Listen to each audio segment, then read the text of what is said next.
This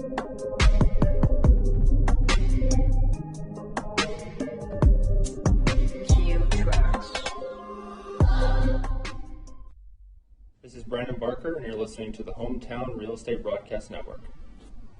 Welcome inside Regency Furniture Stadium. Andrew Banstra joined by Stevie Bowen and our producer, BJ Harris, right here on the Hometown Real Estate Broadcast Network as we take you into a rubber match between your Southern Maryland Blue Crabs and the opposing High Point Rockers. Steve, let's start with the most important story of the day. Breaking news, the crime of the century has occurred. We don't know where it is. We don't know what happened. We're not pointing any fingers. That's true. I shouldn't call it a crime quite yet. But we shouldn't not call it a crime either. It could easily be a crime. But nonetheless, the home run chain is missing. Yeah. We don't know where it is. It's people are calling it the travesty of the century. I've heard some people say that, yes. I've heard it actually many times. I said it. I'm one of those people. Right. So that's the thing. We're not calling it a crime of the century, but Steve and I are putting on our investigator hats, meaning that nobody can be ruled out. That means even you, Steve. Okay, we're going to stop. Or even me. Nobody can be ruled out. That's what great investigators do. I mean, I'd be lying if I said I didn't think about stealing that chain. That thing's pretty sweet. But no, I promise, I didn't do it. We'll put the chain up on the screen right now so you can see what it did look like. Well, it still looks like that. Well, we hope. That's my word. We hope. Dang. Right.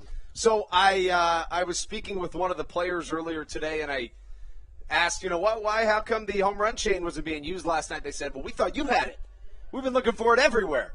Isn't it the worst when no one just knows where the one thing is you're looking for? It is. It's so frustrating, and there's been a big debate between who has a better home run chain between the Blue Crabs and the Rockers.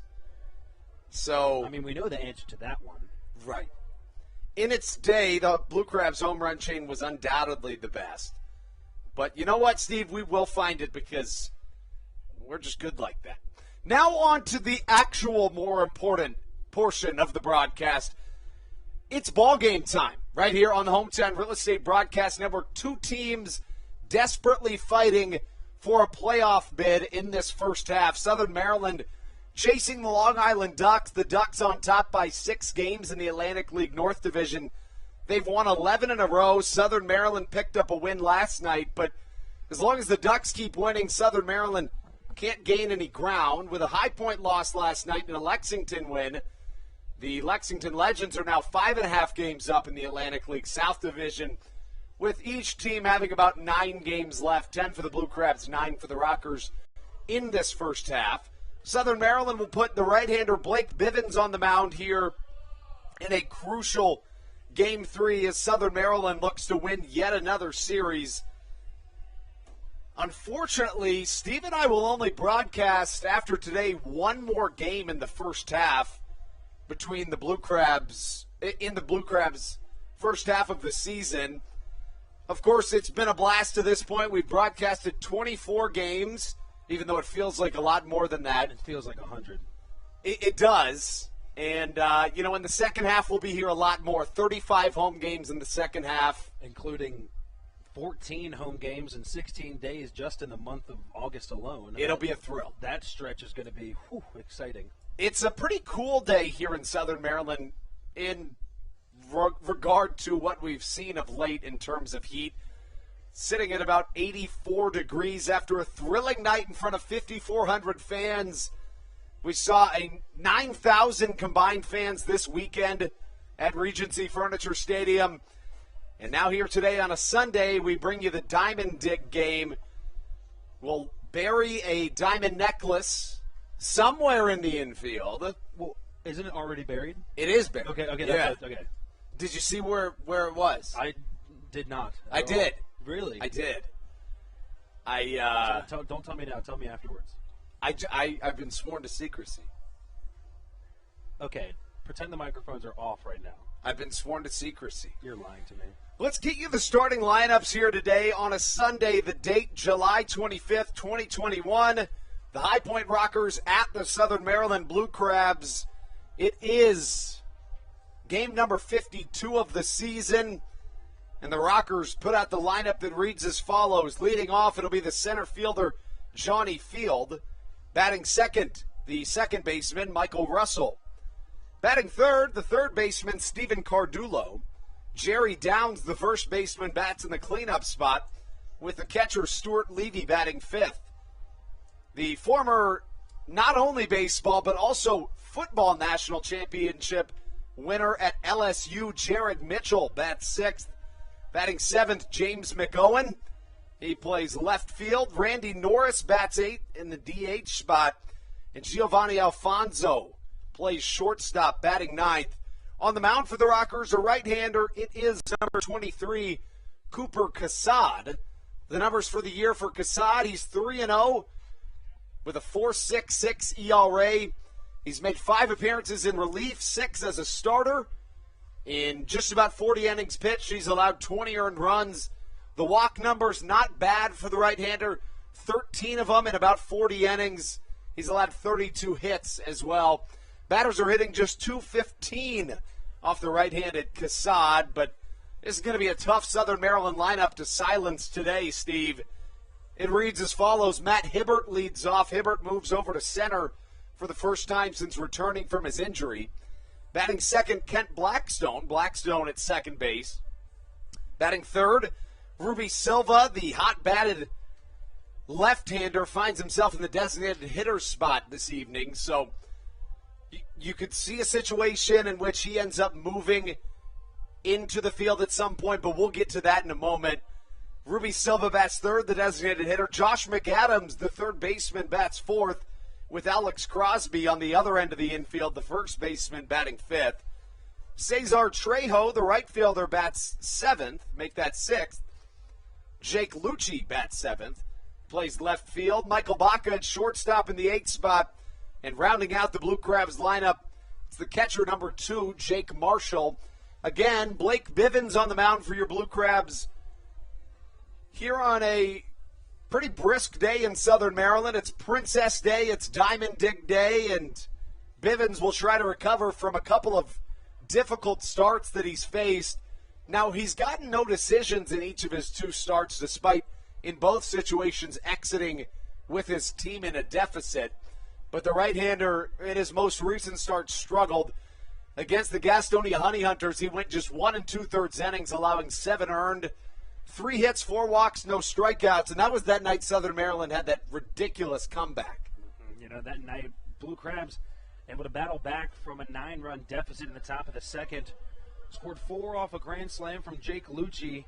Were able to battle back to a 14-12 win. That was probably one of the most exciting nights of baseball we've seen here at Regency Furniture, this stadium. There's no question about it. You know, going back through this homestand to this point, Southern Maryland, as we mentioned, in that game, got the win. It was a 14-12 victory, headlined by a huge 5th inning in which the Blue Crabs put up 7 runs. That coming after the Honey Hunters put up 9 runs in the 2nd inning. Jake Lucci was arguably the hero of that game. Steve, talk about what he did in the 2nd inning. You know, the 2nd inning, as we talked about, Jake Lucci came himself into a perfect situation. Hadn't had a home run since 2017, just 6 RBIs on the season for him. And Jake Lucci takes a ball down the left field line, opposite field, by the way. And this ball was maybe about 3 feet fair, and he had himself a grand slam. And it was just, the stadium was rocking after that. It was so exciting. The next day was a doubleheader in Game 1. Darrell Thompson flew by the Gastonia Honey Hunters en route to a 13-1 victory, but Game 2 was basically the opposite. It was a 14-1 victory by the Honey Hunters. Game 4 of the homestand was another loss by the Blue Crabs. It was a 9-1 victory and a really nice start from William Kerwin. Moving on to this High Point Series, Game 1 was a heartbreaker. Southern Maryland, with 1 out, had the bases loaded, and they were down 2. They scored 1 when Alex Crosby was hit by a pitch, but eventually Southern Maryland couldn't come up in the clutch and lost a 5-4 heartbreaker. You know, that's the 2nd time in the last 2 weeks that the Blue Crabs have lost a game with the bases loaded and 2 outs in the bottom of the 9th inning. Moving on to yesterday, the Blue Crabs held on to an early victory thanks to a Ruby Silva home run over the mini monster in left field. Silva has been absolutely magnificent since joining the Blue Crabs. The left-handed Cuba native is hitting .400 as a member of the Blue Crabs with a trio of home runs. It was a 3-2 victory yesterday, and of course, Southern Maryland entering a critical stretch in their season. Whether the Blue Crabs are able to climb back to the top of the Atlantic League North Division or not, this is going to be incredibly important for wild card implications or what have you. Steve, let's go over once more. How does the Atlantic League structure their playoffs, I should say? So the way it works is, as we know, the season is cut into two halves. The winner of each division for that first half automatically gets a playoff bid, and we'll see them in the playoffs at the end. And then the winners of the second half get a playoff bid afterwards, and then those four go against each other for the playoffs. That's exactly right. Now, if the same team wins both halves, it goes to a wild card across the entire Atlantic League. Additionally, some really exciting news out of the Atlantic League. They announced a few days ago that baseball will be returning to Staten Island. That's incredibly exciting. We talked about the preliminary reports on the broadcast on Thursday, but it was confirmed later this weekend. There's, I believe, 3 Saturday Night Live stars that are going in on the ownership group. I think it's Pete Davidson. And oh, yeah, he's from Staten Island. That makes sense. And a couple others I can't exactly remember. That's pretty cool. The mayor, Bill de Blasio, was a part of the decision-making process to bring the Atlantic League to Staten Island. So a really cool situation as your Blue Crabs take the field here on the Hometown Real Estate Broadcast Network. It's Game 3 of a 3-game set between your Blue Crabs and the opposing High Point Rockers. We'll have it right here for you when we return on the Hometown Real Estate Broadcast Network. This is Andres Viceno, and you are listening to the Hometown Real Estate Broadcast Network. So, what do you like about your home? Practice like hockey. I practice stick handling and sometimes shooting. Mommy. Go outside sometimes. I like playing lacrosse. Playing the Switch. I like the scribble. Daddy. I like to build Legos at home. I have the biggest closet. Riding my dirt bike. We help you home. At Hometown Real Estate, we want to help you and your family home. Whatever that takes and whatever that means to you. Give us a call at 888-225-2736 or online at helpyouhomebluecrabs.com. All Pawn is Southern Maryland's premier pawn shop and is the official pawn shop of the Southern Maryland Blue Crabs. Stop by and say hello today. They've been a part of the Southern Maryland community for 18 years. If you need some cash to hold you over, or if you're just doing some spring cleaning and want to clear some stuff out, please bring it by All Pawn and let them make you an offer. If you have broken jewelry or some that you just don't want anymore, please bring it by and they'll pay you more than anyone in the Tri-County area. They're located on 301 in White Plains, just south of DeMar Road. Go Blue Crabs!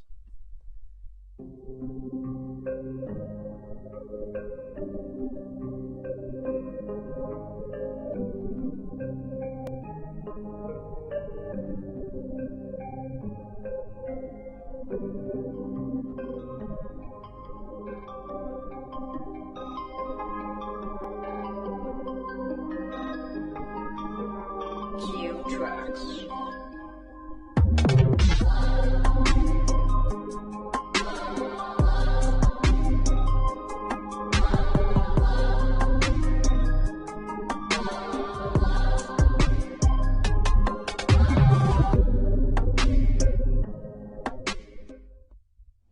This is Brandon Barker, and you're listening to the Hometown Real Estate Broadcast Network. Sunday, July 25th, the date for today's rubber match between the Southern Maryland Blue Crabs and the visiting High Point Rockers right here at Regency Furniture Stadium.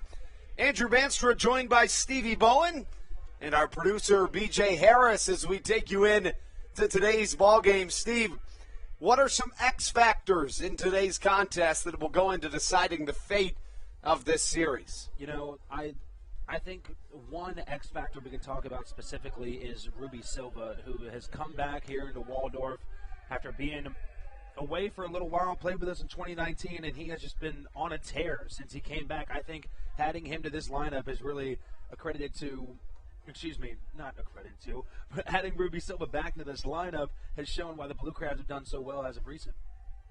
It'll be interesting additionally to see, per those Atlantic League MLB rule changes, of course the designated hitter spot is taken out once the starting pitcher is removed from the game. Starting the game in the DH spot will be Ruby Silva. Do you think he'll end the game in that spot, or do you think maybe Joe DeLuca moves in, or maybe even Silva goes to left? What do you think might happen? You know, last night we saw David Harris start in that designated hitter spot, and then towards later in the game, once they took the starting pitcher, Carl Bryce out of the game, we saw him move to right field for Matt Hibbert. Now, we see Matt Hibbert in center field tonight, which is normally Ruby Silva's starting spot, so I wouldn't be surprised if we saw the same kind of situation. It'll be interesting to see exactly what it is that happens as Blake Bivens takes the mound for your Blue Crabs. Johnny Field leads it off. Field homered in his very first at-bat of the season here at Regency Furniture Stadium just a couple of days ago. He steps into the right-handed batter's box, facing off against Blake Bivens. It'll be Field, Michael Russell, and Steven Cardulo as Bivens' first pitch fouled back into the protective netting, and we're underway here in Southern Maryland. As you hear the sound effects going on in front of a solid crowd for a Sunday here at Regency Furniture Stadium. It's a cool day at the ballpark, which always helps. The 0-1 high and tight on a fastball, evening the count at a ball and a strike. Top of the first here at Regency Furniture Stadium as Blake Bivens works into his third start of the 2021 season. Fastball misses low and away as Jake Marshall snags it out of the dirt for ball number 2. We see Jake Marshall starting behind the plate today for the Blue Crabs. We haven't seen him in the game a whole lot, despite some pinch hit situations. It's been Joe DeLuca in that spot, as we'll get to see how he can go today against the Rockers. 3 balls and a strike the count. Johnny Field 3 for 10 in this series with a double, a homer, 1 RBI. He has struck out 3 times as well. Last night, Field went 1 for 5. He doubled and struck out twice. The 3-1 from Bivens. Fastball inside, a called strike. Johnny Field didn't think so, but it runs the count full. Yeah, that's kind of Blake Bivens' bread and butter right there. He likes to use that inner part of the strike zone, especially with that fastball, as it had Johnny Field completely fooled. The Rockers now have put the same lineup out for each of the 3 games of this homestand outside of their starting pitcher. Defensively and in their batting order, everything's been the same as Johnny Field draws a 6-pitch walk to start us off here in Southern Maryland. That's something that Blake Bivens has struggled with a lot so far this season, is the walking numbers, giving away a lot of free passes as he's trying to be locked in today on the mound. The leadoff walk brings up Michael Russell. Russell comes up to the plate. So far in the series, he's 3 for 7. He's also drawn 3 walks. Currently riding a 2-game hit streak. Bivens misses with his first pitch. The count is 1-0 here in the top of the first. The right-handed Virginia native Blake Bivens mentioned struggled in his last start. He lasted an inning and 2/3 against the Gastonia Honey Hunters, allowing 7 earned runs, 3 hits, 4 walks, a couple of hit by pitch. No strikeouts for the right-hander, who looks to rebound here on a Sunday. Well struck off the right-handed bat of Michael Russell, but it's well fouled. The count of ball and 2 strikes.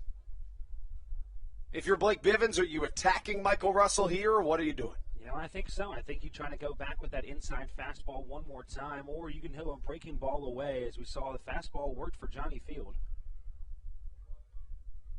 A ball and 2 strikes. The pitch goes with the off speed, bounces way in front of the plate. The throw down to second gets past Kent Blackstone. I think Field probably could have tried for third, but instead stays put at second as he slides into scoring position with a 2-2 count.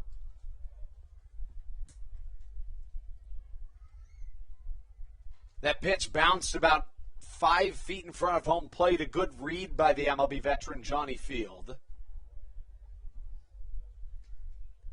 That's generally the gist of it. If you get a good read, you're probably going to get there in time.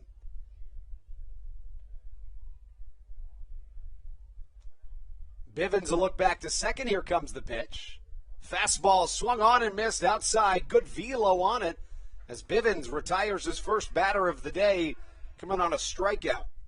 And after missing the zone by a mile on that breaking ball, he tried to throw in the last pitch. Nice job being able to attack it with that fastball. Yeah, that's the way to get it done if you're Blake Bivens, just attacking batters, going into it with the confidence that he should have. The right-hander posted a 3.3 ERA over 5 seasons with the Tampa Bay Rays organization. He reached as high as Double-A.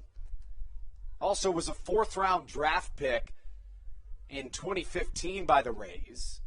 Chopper up the middle. Blackstone fields behind second. Alex Crosby tries to scoop it, but it comes out of the heel of his glove. He's unable to secure it in time, and that likely goes down as an error, potentially a base hit. Actually, that one could go either way. I was going to say, I thought that ball was hit much harder off the bat. I didn't think that either one of Baco or Blackstone were able to get to it. I think Blackstone just kind of rushed that throw a little bit as it skip hopped into Crosby. We'll wait for the official call, but nonetheless, Jerry Downs comes up with runners on the corners and 1 down here on a Sunday matinee. Blake Bivens on the mound. That was a really tough play for Blackstone to make. I agree. Off the bat, it looked like it was certainly getting into center. It died a little bit, but nonetheless, good job by Blackstone to even keep it in the infield. A look across the Atlantic League. In the bottom of the first, the Long Island Ducks on top of the York Revolution by a score of 2-0. The Lexington Legends will host the Barnstormers tonight at 5:05. And in the bottom of the third, the West Virginia Power are on top of the Gastonia Honey Hunters by a score of 5-0. First pitch to Downs, fouled up towards the net. Strike number 1. The left-handed hitting Jerry Downs, we mentioned the brother of one of baseball's top prospects, Jeter Downs. Much like Jeter, Jerry spent 5 years in the Boston Red Sox organization. The first baseman reached as high as Double-A in 2019. Bivens responds with a cutter that misses outside in the count 2-1.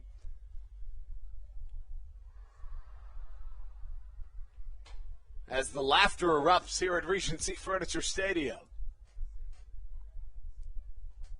Downs awaiting the right-handed Bivens pitch. We'll give you the official call, which I assume is in by now, on that play up the middle to Blackstone. Downs rips one to the right side. It gets over the first baseman's head, and will likely put runners on the corners in the process of scoring this run's first game. That dribbler up the middle by Cardullo was indeed called a single, so that's back-to-back singles for the Rockers, who have put one on the board here in the top of the first. That brings up Stuart Levy. Levy's been a good option both behind the dish and offensively for this Gastonia team this season. In this series, however, he's just 1 for 8. He struck out twice and also drove in a run.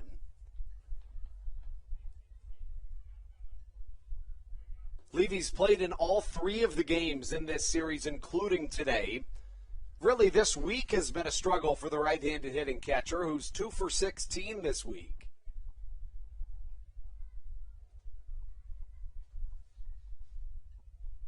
Prior to this week, Levy was seeing the ball well and getting on base early and often.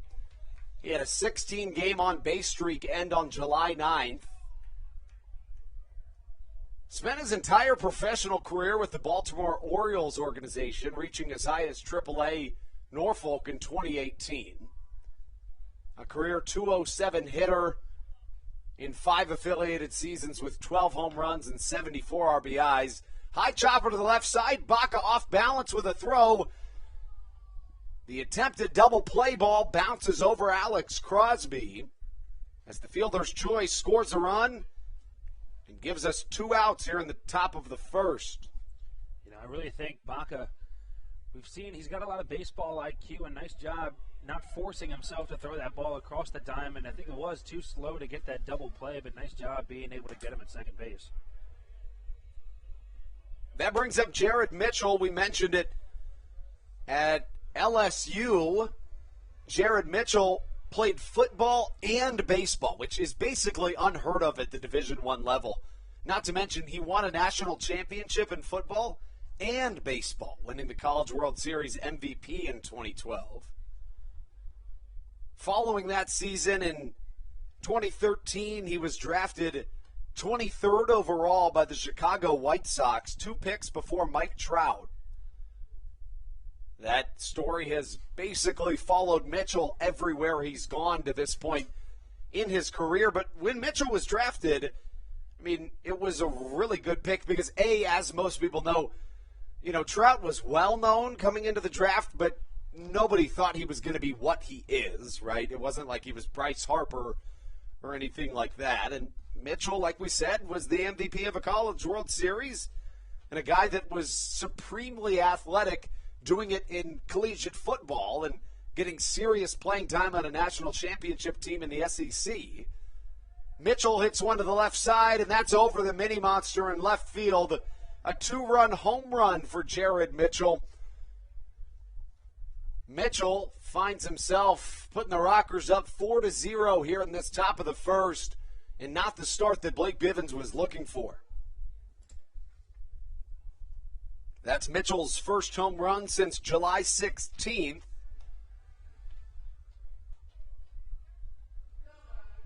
And just his second hit of this series.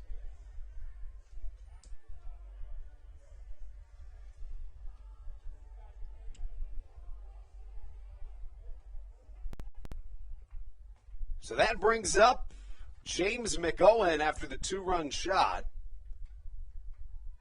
Fastball catches the outside corner, a called strike to McOwen.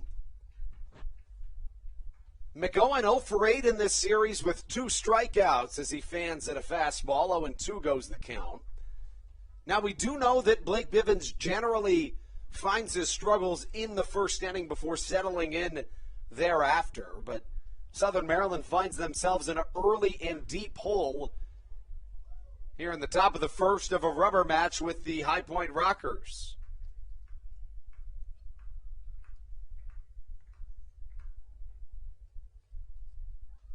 James McOwen set the Rockers' franchise record for walks in a single game with 4 against the York Revolution back on May 31st of this year.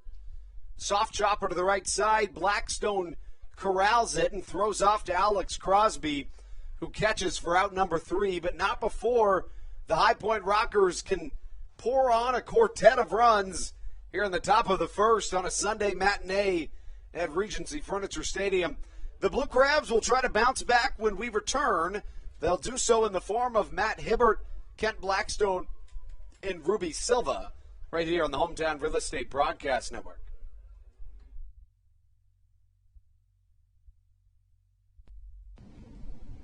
This is Daryl Thompson, and you're listening to the Hometown Real Estate Broadcast Network. Chick-fil-A of Charles County has been a proud supporter of the Southern Maryland Blue Crabs since their inception in 2008.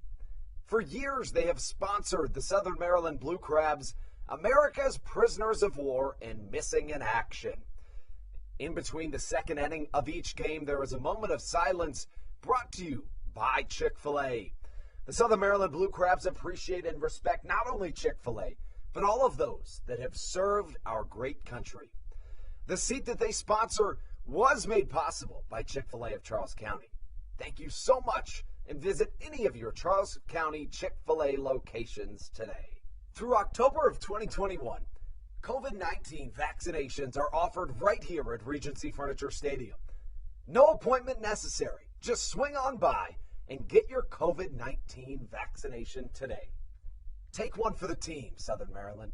Get the vaccine.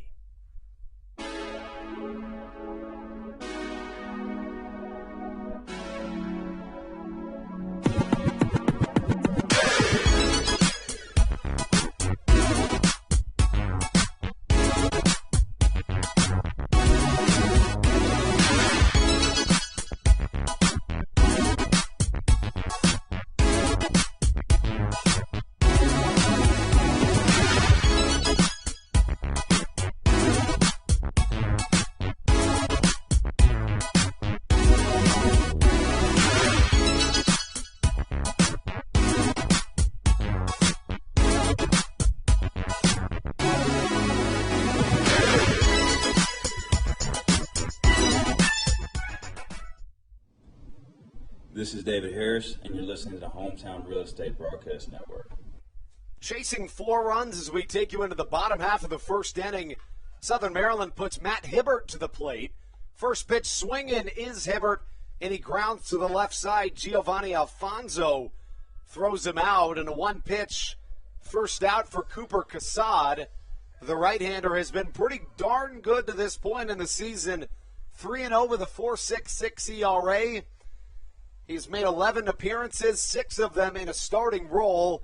What's it going to do to take down Cassad, especially chasing a lead, Steve? You know, I think once you're going against a guy that's doing this well, you just need to capitalize on the mistakes. You know, every pitcher will make at least 1 or 2 mistakes per game, and I think you just need to capitalize on those in order to win.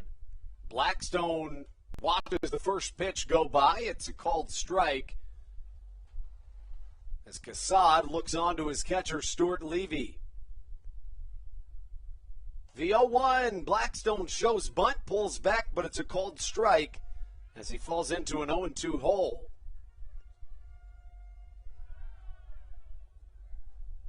Kent Blackstone, 6 for 20 in this homestand, went 1 for 3 last night.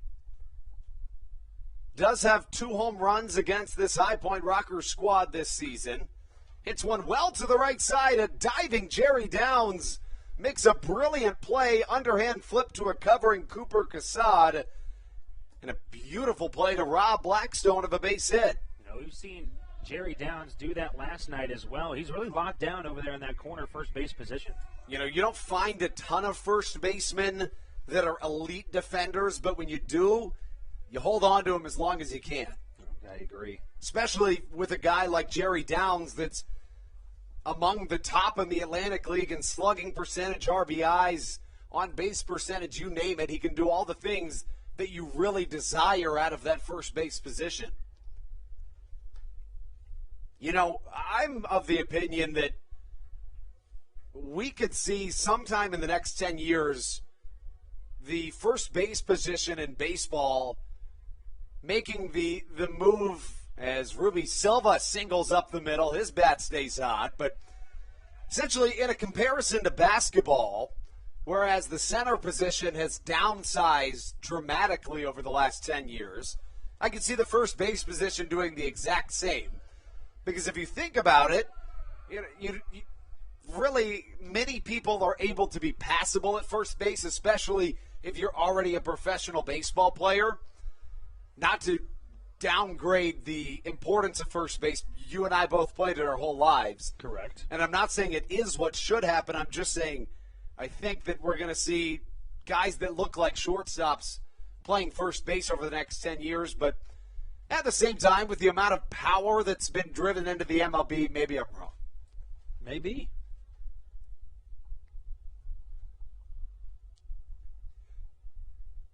Josh McAdams up to the plate. The right-handed hitting third baseman returns to the role that he played the first 21 games of this season in, batting in the 4th spot. McAdams then moved into the 5 hole when David Harris slid up to the cleanup spot. A couple of days later, McAdams would move to the 6th slot where he's been ever since, but with Harris getting the day off, a much-deserved rest for the center fielder that really does it all for Southern Maryland, David Harris. And honestly, I wouldn't be surprised if we still saw him in the game today.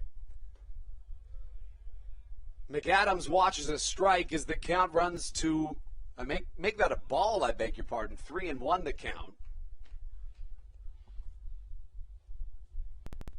And we're seeing what we saw yesterday yet again. McAdams is no doubt a pull hitter, but this High Point Rockers outfield is shifting him to the opposite field.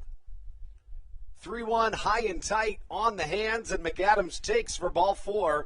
And after just a couple of pitches, recorded the first 2 outs of this game.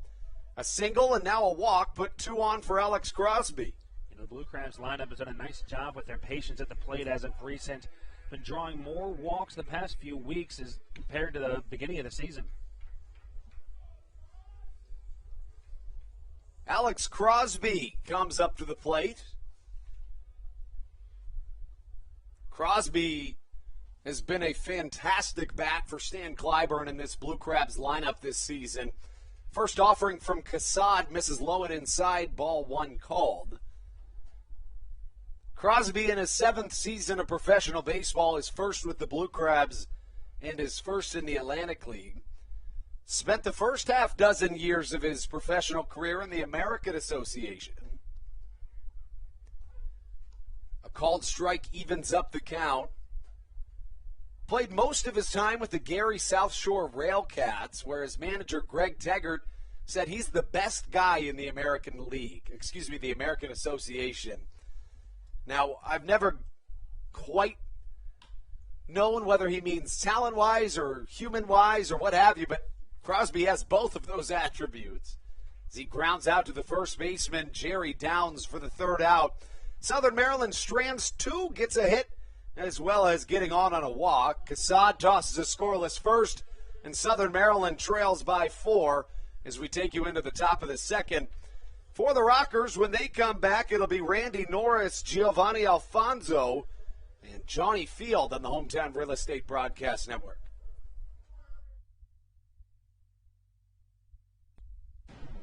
This is Joe DeLuca, and you're listening to the Hometown Real Estate Broadcast Network. Whether it's Chris Paul, Cliff Paul, Aaron Rodgers, or even the son of a former Blue Crab, Patrick Mahomes, you've seen many athletes endorsing State Farm. That's because your State Farm agent has your back through good times and not so good times. That's why all the Blue Crabs, Darryl Thompson and the whole team, trust State Farm with their insurance needs. State Farm is the company people have trusted for over 99 years to help life go right. Call your local State Farm agent, Greg Conklin, today at 240-776-4289. When you're in the market to buy or sell a home, call Tony McClure of Century 21 New Millennium and his Grand Slam team, the realtor of the Southern Maryland Blue Crabs since our first season in 2008.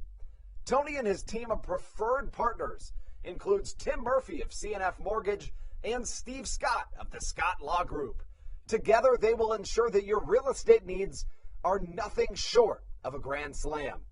The quality service you will receive is Hall of Fame worthy.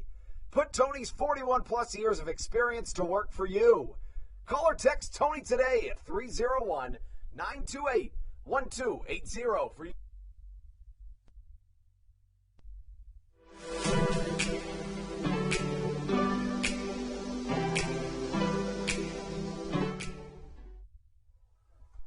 Welcome back inside the Hometown Real Estate Broadcast Network. Andrew Banstra joined by Stevie Bowen and our producer BJ Harris as we take you into the top of the 2nd right here at Regency Furniture Stadium. Randy Norris leads off the 2nd inning of baseball. The right-handed hitting designated hitter for this Rockers team has been in that slot in each of the 3 games of this series. The count at no balls and 2 strikes as Bivens comes out firing in the 2nd. The right-hander working out of the windup. Fastball upstairs, swung on and missed. That's the 2nd strikeout of the day for Bivens.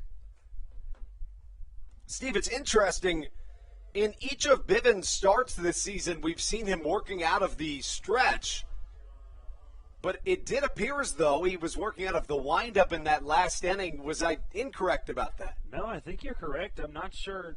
You know, we've seen that happen a couple times. Cody Strayer, the new guy to the team, is able to switch up his throwing motion. He goes from that sidearm to the overhand throwing motion when he wants to. I mean, it's not an uncommon thing to see between pitchers. That brings up the 9-hole hitter Giovanni Alfonso. Alfonso takes for ball 2. Alfonso 2 for 8 in this series. Reached base in the first 14 games of 2021. Hit safely in each of the first 8 games. In his 6th season of professional baseball, Alfonso played for the Rockers in 2019 as well. A two-seamer that even Alfonso thought was going to be a called strike, but instead it's ball 4, says the electronic strike zone. And the Rockers have a man on with 1 down. That flips the lineup back to the top. Johnny Field will come up to the plate. He walked his first time up. One of 2 walks issued to this point in the game by Bivens. So far in this series, Field 3 for 10. Make that, 3 for 10. He's also drawn 2 walks. First pitch to Field misses outside. A ball and no strikes the count. The defensive alignment for the Blue Crabs reads as follows. From left to right in the outfield, it's Jake Lucci, Matt Hibbert, and Cesar Trejo. From left to right in the infield, at third, it's Josh McAdams with Michael Baca at short. Kent Blackstone mans the second base position. Alex Crosby at first. Jake Marshall doing the dirty work behind the dish with Blake Bivens on the mound. Bivens try to pick off, move to first. And now Field takes for a called ball 2.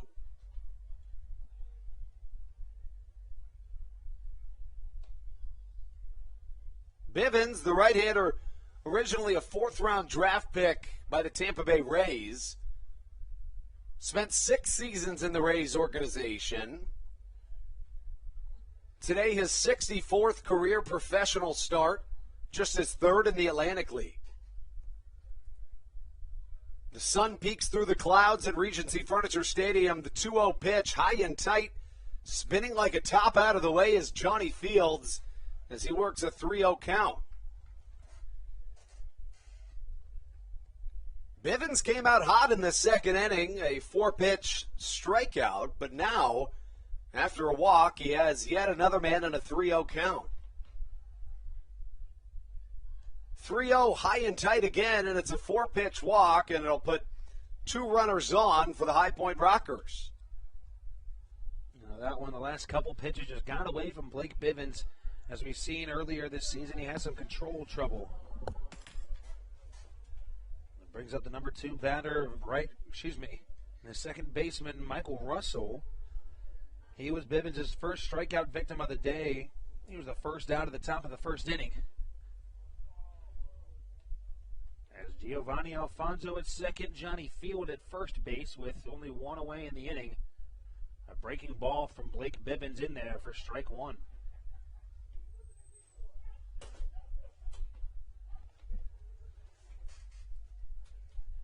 Bivens did a nice job getting that first pitch strike ahead in this count. Here comes the 0-1 pitch. Another breaking ball. This one hits the zone once again. As quickly now Michael Russell's in an 0-2 hole. And that's what you want to see out of Blake Bivens, a guy that struggled in the first inning. And then to start off here in the second, strikes a man out, back-to-back walks, and now rebounding against Michael Russell, who struck out in his first plate appearance. The 0-2 up the middle. This could be 2. Baca to Blackstone, off balance. It gets away from Kent Blackstone. And what will certainly go down as an error against one of the most prolific double play combinations in the Atlantic League, loads the bases with 1 down. Yeah, that's a very uncommon scene to see there on the field. Michael Baca has been absolutely locked down in that shortstop position. Looked to be a perfect double play ball. He just got the ball stuck in his glove a little bit as the shovel over to Blackstone is offline. So Michael Russell reaches on an E6, and that brings Steven Cardulo up to the plate. Cardulo singled and later scored in the first, and now here in the second has an opportunity with the bases loaded and one away.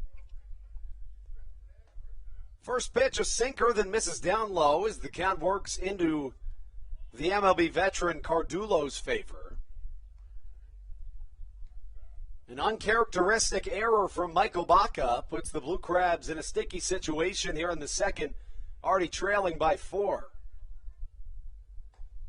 A curveball from Bivens in there for strike 1.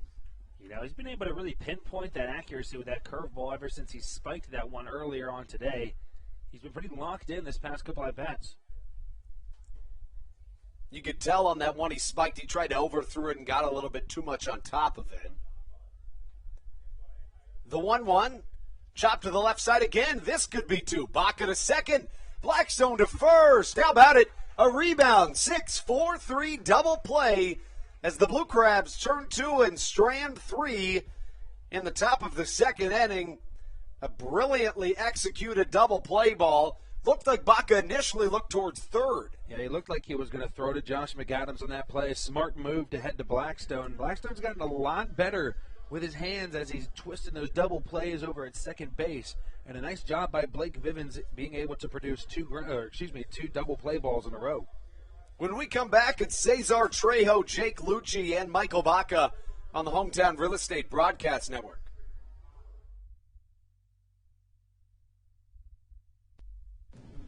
This is Matt Latos, and you're listening to the Hometown Real Estate Broadcast Network.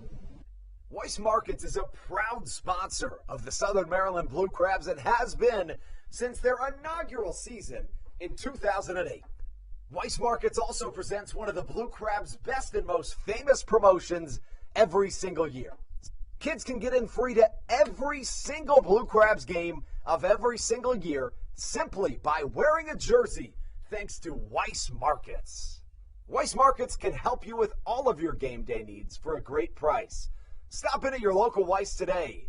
Eat better, spend less. That's wise. Weiss Markets is a proud sponsor of the Southern Maryland Blue Crabs. When you need a win on the road, don't get left stranded. Make AAA part of your roster and you'll always have someone on deck ready to get you home. AAA also offers car care, insurance, and travel services and has stores conveniently located for Blue Crabs fans in Brandywine, Crofton, and Alexandria. Don't forget to ask them about membership discounts for military and first responders. Please visit AAA.com to learn more or to find a AAA location near you.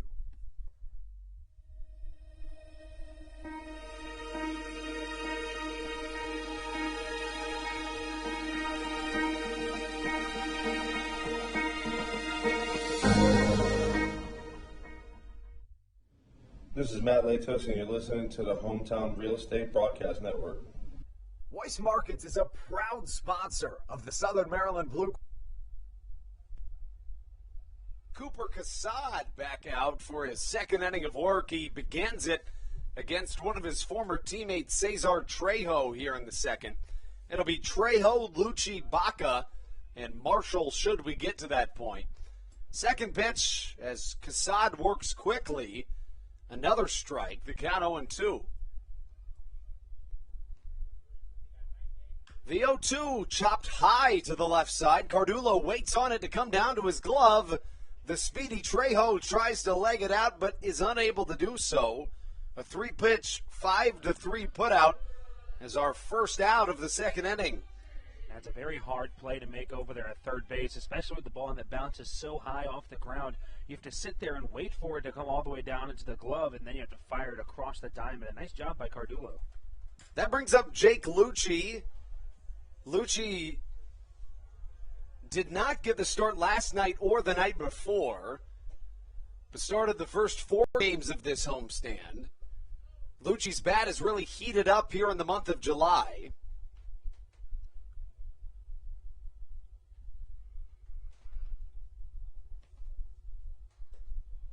Fastball high and tight It catches the zone, and the count evens to a ball and a strike against Jake Lucci.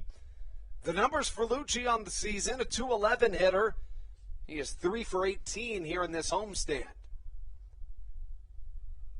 The pitch from Cassad right in there, and you can tell he has some swagger to him on the mound, does Cassad. Clearly feeling himself this morning. Probably this afternoon, although it feels like a morning. We rarely play with the sun out. I know these Sunday games feel earlier and earlier every day. The pitch to Lucci at called strike 3 as Cooper Cassad picks up his first strikeout of this game.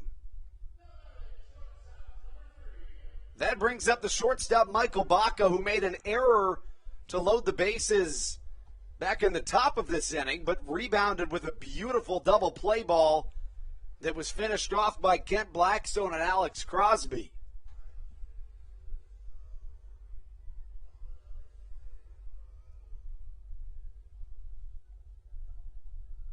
Baca chokes up on the bat and steps into the right-handed batter's box.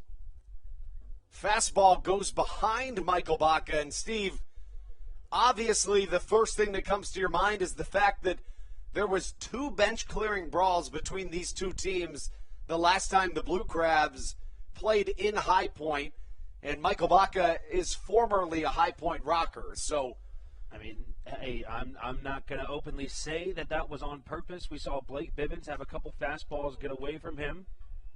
As Baca swings on and the bat exits his hands. Baca was also hit by a pitch earlier in this series.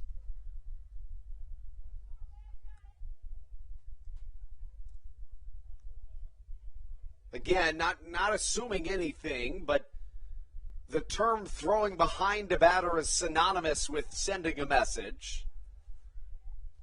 But as we know in the game of baseball, sometimes you literally just missed that pitch. It just came out of your hand weird. This is true. We're just laying out all the options that we see here on the Hometown Real Estate Broadcast Network. The count of ball and 2 strikes. Southern Maryland down to their final out and their final strike of the second inning offensively. The wind blowing straight out to left field. The 1-2 inside. It's a called ball. As Baca settles back in. A whole lot of 2s on the board. 2-2 count here in the bottom of the second. 2 away. Cassad likes what he sees. Here comes the pitch. Right back up the middle. Michael Russell on the backhand. Throws across the body and retires Michael Baca on a 4-3 putout. A 1-2-3 inning for Cooper Cassad takes us into the third frame as we take a quick break on the Hometown Real Estate Broadcast Network.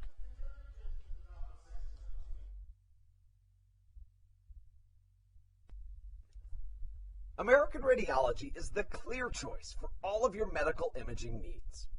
With locations in Charles and Calvert counties, they offer a full range of imaging services. Some of their latest innovations included 3D mammography and wide-open MRIs for our claustrophobic patients. For your convenience, they even offer extended weekday hours and Saturdays.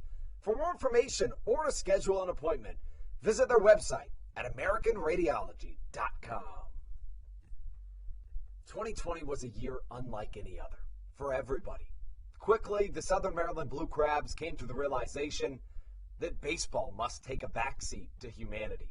Immediately, the Blue Crab staff and all of Crustacean Nation teamed together to provide COVID-19 tests and eventually vaccinations. Southern Maryland's hometown team also hosted food drives, blood drives, backpack drives, toy drives, and so much more, all to help their community. The Blue Crabs couldn't be more thankful to the healthcare heroes that have gotten us to this point and helped our community so much throughout the COVID-19 pandemic. That's why this season is dedicated to our healthcare heroes.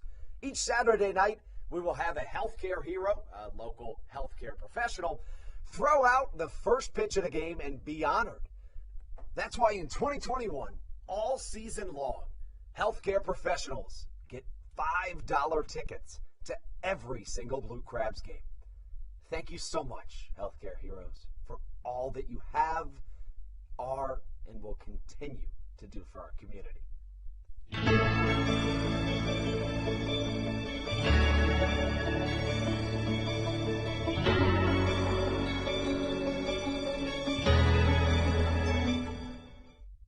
This is Coach Doug's, and you're listening to the Hometown Real Estate Broadcast Network. We were really excited to get that recording from Barstool Sports Coach Doug's, who was nice enough to not only come out to our game last week, but also hop on the broadcast and have some fun with us. Jerry Downs comes up to the plate to lead off the third inning against Blake Bivens. Downs singled in a run his last time up. It was a line shot over the first baseman, Alex Crosby's head. Bivens misses high and away with his first pitch of this third inning. Both Bivens and Cassad working quickly, not really wasting any time off the mound. High and away with the second pitch. 2-0 goes the count. Bivens, a native of Sutherland, Virginia, as the right-hander works into his third inning. Fastball a little inside. Jake Marshall wants a minute to speak with Bivens. What are you saying right now if you're Jake Marshall to Blake Bivens with a 3-ball, no-strike count? I think he's just telling him to lock in on the mound. Blake Bivens, he's used that curveball a lot this game already. He seems to be pretty pinpoint accurate with that so far. All he needs to do is just settle down on the mound and hit his spots.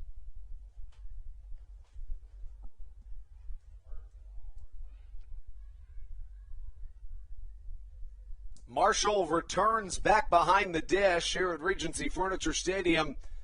The 6th day and the 7th game of a homestand. The Blue Crabs, after today, head on the road as Jerry Downs puts a charge into one to the right side. It bounces off the Guardian Termite and Pest Control sign in right field as Jerry Downs jogs into second standing with a leadoff double here in the third. That ball was roped over to the head of Cesar Trejo. I don't think anyone was going to be able to turn around and run for that ball.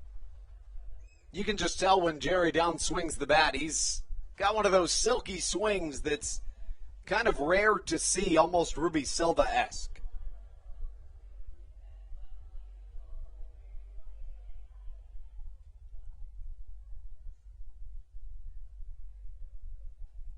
Bivens now with a runner at second. He worked out of a bases-loaded jam in the second inning after allowing 4 in the first. In that first, Bivens walked and then struck out the first 2 batters. A pair of singles, one of which brought home a run, broke the scoring seal early in the game. Next, Stuart Levy found himself retired on a fielder's choice, but brought in another run before Jared Mitchell blasted a 2-run home run to left field, giving us a 4-0 score here in the top of the third inning. 3 hits so far in the game for the High Point Rockers. Southern Maryland with one of their own. It was a Ruby Silva single back in the first.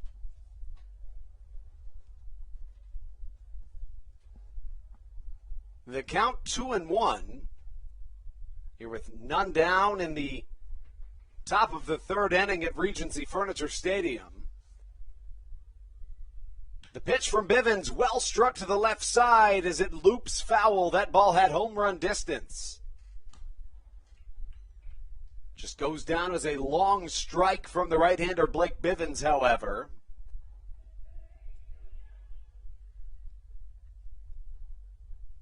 Here on Kids Day at Regency Furniture Stadium, after every Sunday game, kids are able to run the bases and do tons of fun stuff for free every Sunday home game.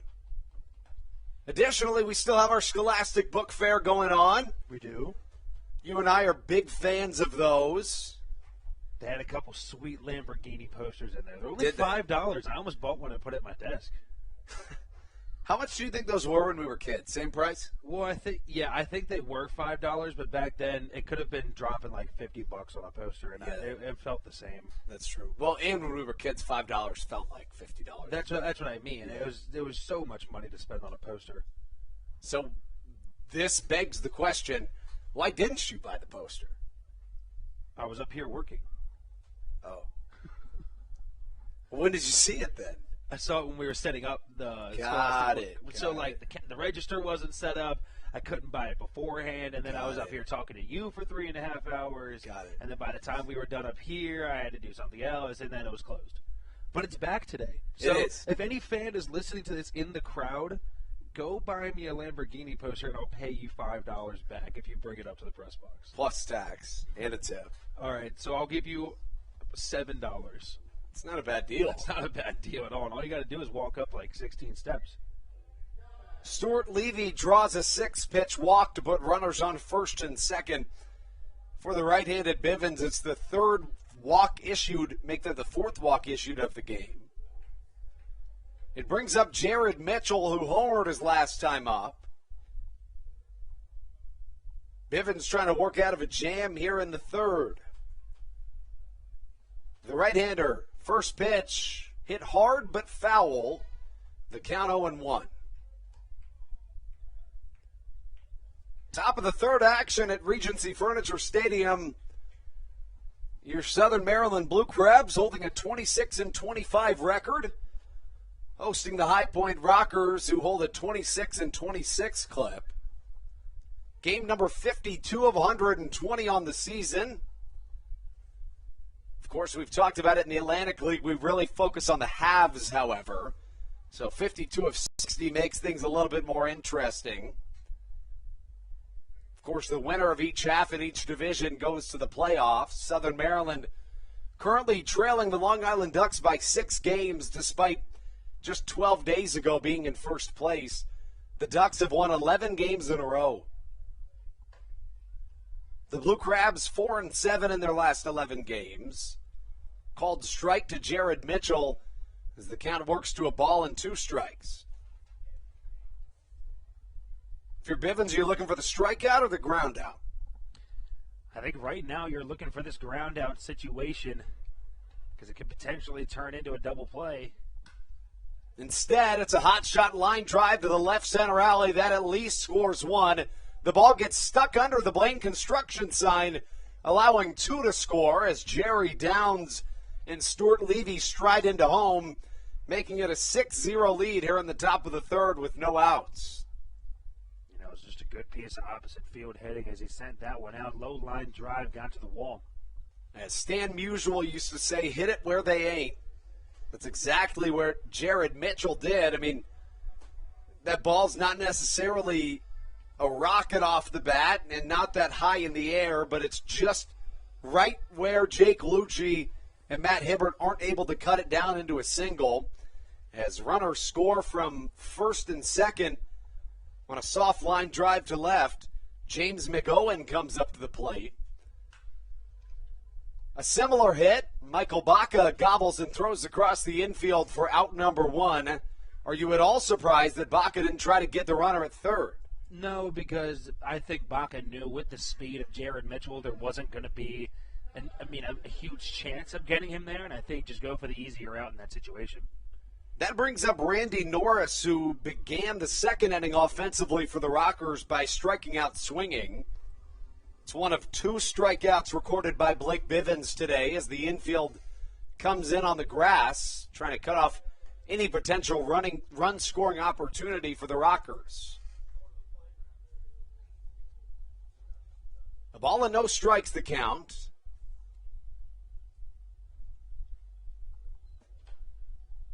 Little chopper to the left side. Jake Marshall goes after it, but it sits still in a foul position. The count is a ball and a strike here at Regency Furniture Stadium. Blake Bivens in his third inning of work has given up 6 runs to this point. Bivens faces off against Cooper Cassad, who has been fantastic through his first 2 innings of work. An off-speed pitch misses outside as the count runs to 2 balls and a strike.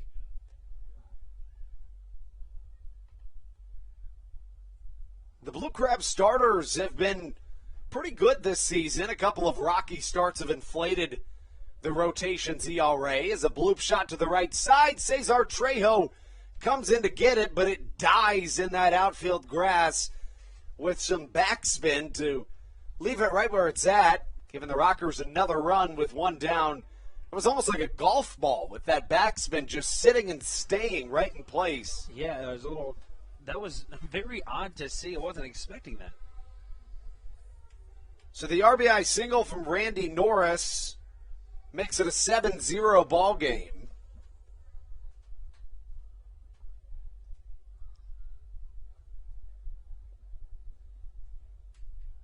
Giovanni Alfonso comes up to the plate. Alfonso walked in his first time up.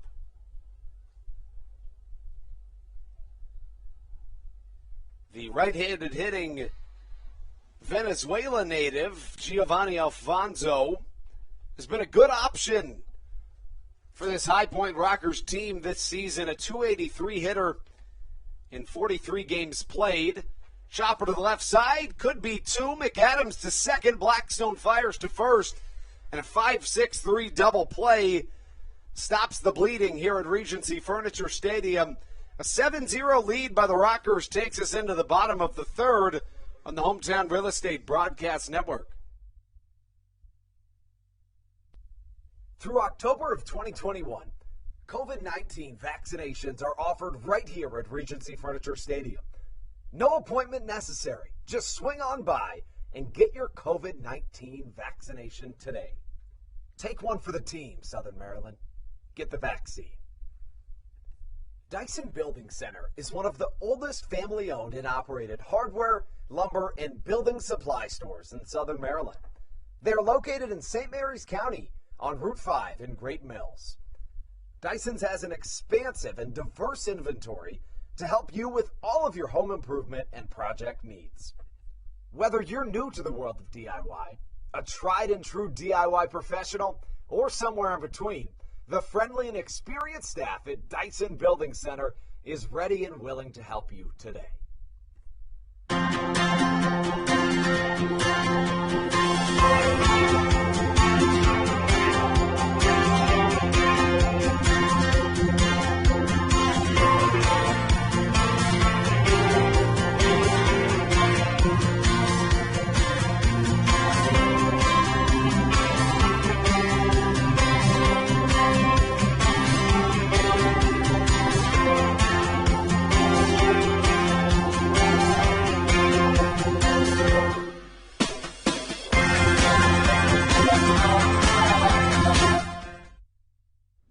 This is Blake Vivens, and you're listening to the Hometown Real Estate Broadcast Network. 9-1-2 due up for the Blue Crabs here in the bottom of the 3rd. It's Jake Marshall to be followed by Matt Hibbert and Kent Blackstone. Marshall in his first at-bat of the game, the right-handed hitting catcher, Jake Marshall getting his first at-bat since July 21st. Came in a pinch hit opportunity. First pitch, a fastball on the outside corner, called ball 1.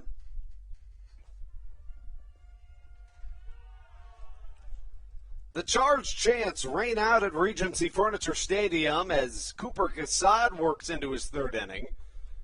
The right-handed Cassad has been awfully good to this point. Cassad 3-0 this year entering play with a 4.66 ERA. Marshall swings through a fastball, the count 2-1. In Cassad's last start, he went 6 1/3 against the Barnstormers in Lancaster. Got the no decision, allowing 4 hits, 4 runs. Jake Marshall with a bloop shot to the right side. It finds some chalk and lands in fair territory for the second Blue Crabs hit of the day. It's just a nice little bloop single by Jake Marshall. Did exactly what he wanted to do there. Just perfectly dropped it right on that right field line. That's what you got to do. You got to play with what you're given, of course, right? In a situation in which Cooper Cassad has been very confident on the mound, A rare time in which he falls back 2-0 in a count. And a good job by Jake Marshall jumping on an outside pitch and just poking it the other way to flip the lineup back on top for Matt Hibbert. Hibbert 0 for 1 today. He grounded out to the shortstop Giovanni Alfonso in his first time up. What's just about as good as a swinging bunt is hit to the right side as Matt Hibbert moves Jake Marshall into scoring position with now one away.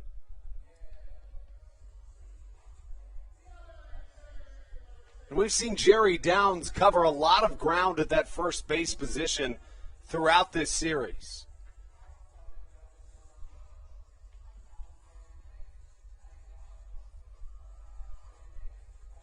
That brings up Kent Blackstone. Blackstone 0 for 1 today. Grounded out to Jerry Downs' first time up when the first baseman laid out to make a diving play. Right on left matchup as Blackstone walks into the left-handed batting box. First pitch, a called strike on the inside corner. Blackstone 6 for 20 here in this homestand. Also drove in a run. Currently riding a 2-game hit streak. The second baseman in his 6th season of professional baseball, his second with the Blue Crabs. Hits one to his counterpart, second baseman Michael Russell, who lazily overhand flips to the first baseman Downs for out number 2.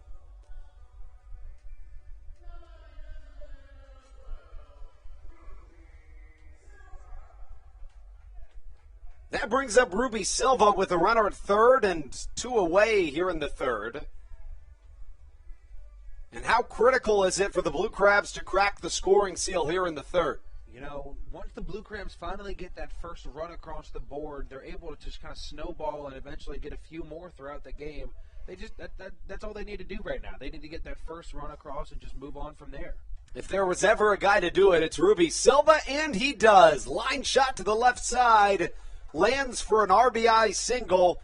Silva accounts for 2 of the 3 Blue Crabs hits today. That was a fastball. That was about 6 inches up and out of the zone, outside. I don't get it how he did that. I don't know how he hit that so well. Sometimes when great things happen, you just don't question them. You accept them as fact and you move on. I know, it was an incredible piece of hitting. Silva's able to do things with the baseball bat that few are. As Josh McAdams strolls into the right-handed batter's box, McAdams walked in his first plate appearance back in the first inning, was then stranded on base. A high fastball challenging the third baseman McAdams as he swings through it for strike number 1. A 7-0 score here in the bottom of the third inning as the Blue Crabs, I beg your pardon, 7-1 score, I should say. As the Blue Crabs try to claw back into this game, 0-2 goes the count.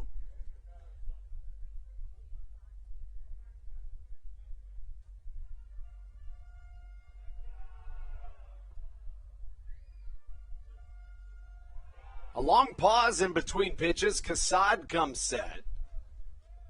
The right-hander on his way. 0-2 chopped foul as McAdams stays alive. Josh McAdams, 7 for 21 on the homestand, 3 home runs, 5 RBIs. However, he is 0 for 8 here in this series against the High Point Rockers. Big curveball doesn't break like Kassad wanted it to as the count goes to a ball and 2 strikes. That is one thing we haven't necessarily seen from Kassad today is pinpoint accuracy with his off-speed pitches, although he hasn't really needed it to this point.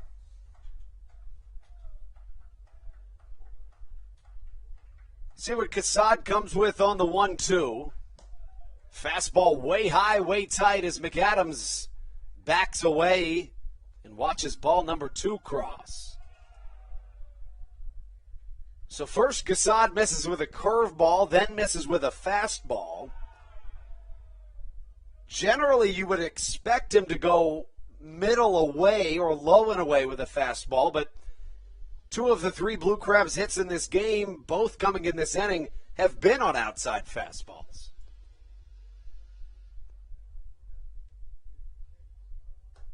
Another fastball misses upstairs, 3-2 the count. And you imagine that Ruby Silva will get a head start on this next pitch. Anything into the alley should score Silva with his speed. Yeah, we got to give credit to Josh McAdams, who was in some strikeout trouble earlier, being able to battle back in this at-bat. Fastball low and away, called strike 3.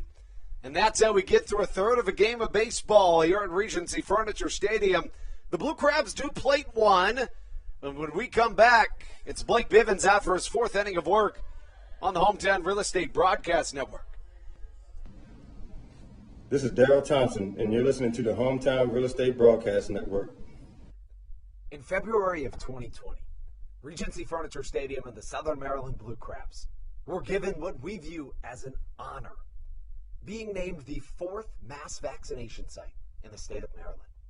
Here's a message from Regency Furniture about the honor that it has been and still is to be one of Maryland's mass vaccination sites, getting our community back to safety.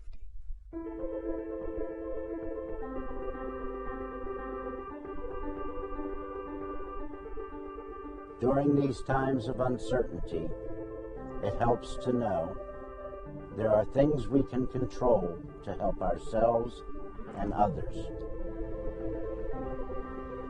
For me, it presents the hope that soon enough my friends and family will be together again.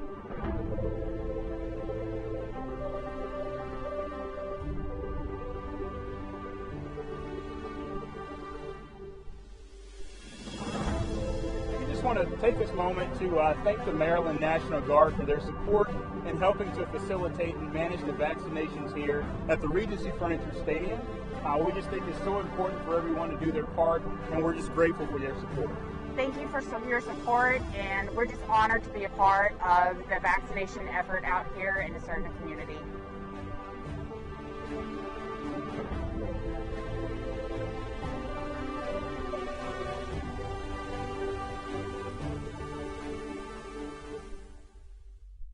Whether it's Chris Paul, Cliff Paul, Aaron Rodgers, or even the son of a former Blue Crab, Patrick Mahomes, you've seen many athletes endorsing State Farm.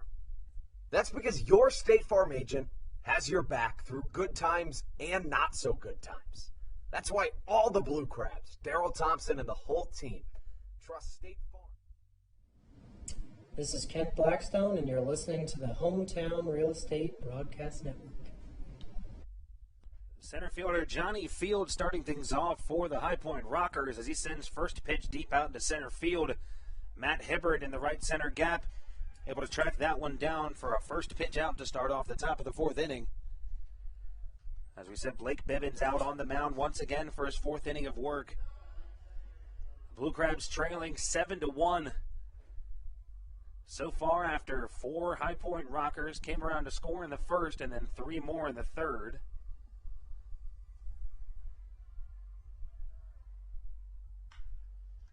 First pitch swinging from Russell as he grounds that one over to Josh McAdams at third. And Blake Bivens, 2 pitches, 2 outs to start off the 4th inning.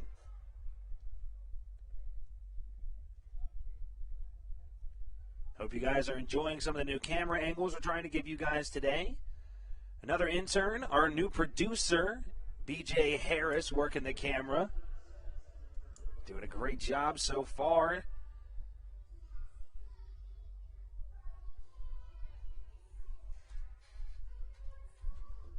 As a 3-hole batter, Stephen Cardulo looks at a first pitch. That one called strike 1. Excuse me, that one missed inside for ball 1.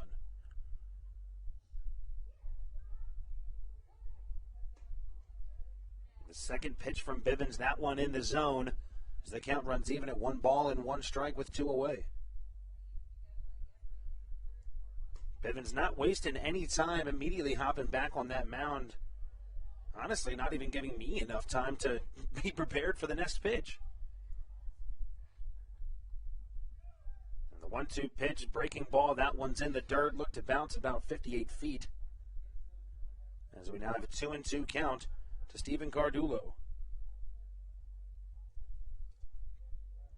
Andrew said it earlier, Blake Bivens normally struggles in the first couple innings of the game and then eventually gets into a groove. Seems to be in a solid one so far in this top of the fourth inning. As the 2-2 pitch fouled off and off the glove of Jake Marshall behind the dish, it will stay at 2 balls and 2 strikes.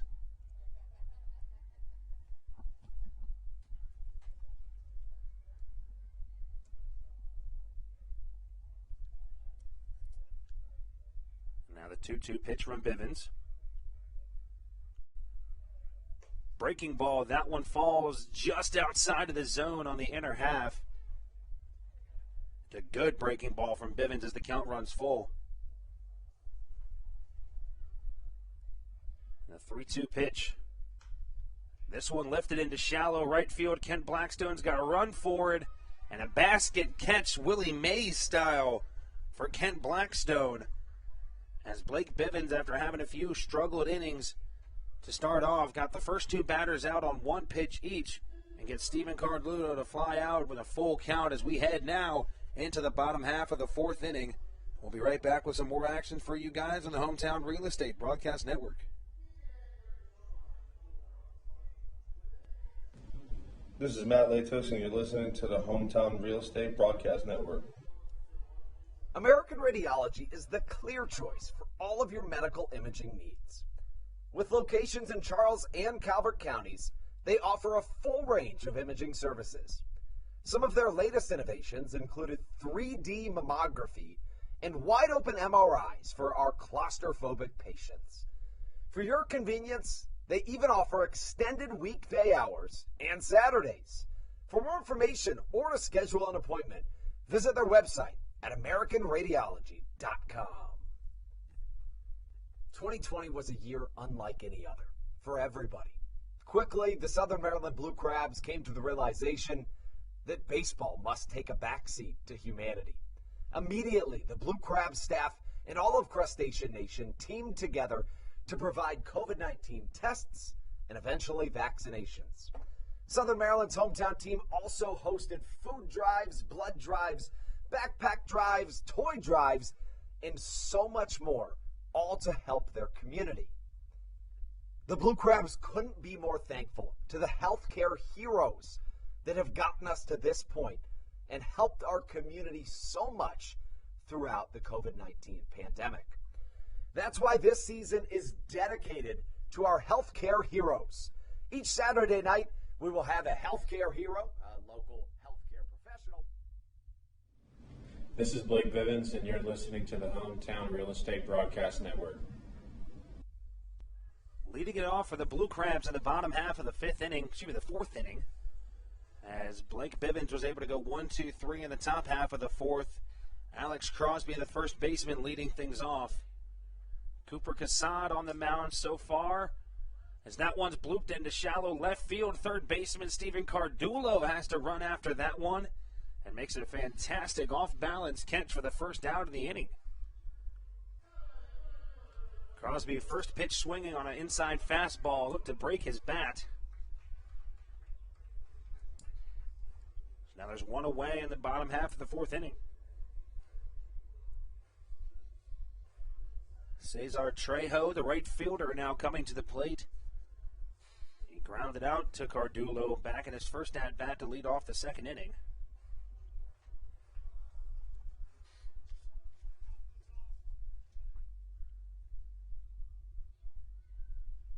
First pitch to Trejo. Fastball right down the middle as he lets that one go by for strike number 1.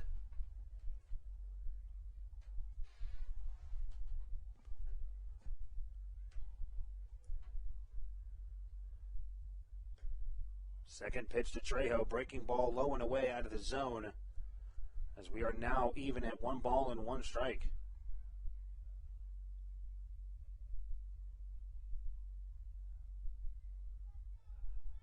The 1-1 pitch from Cassad, another fastball down the middle. Trejo just looking at it as the count runs to 1 ball and 2 strikes.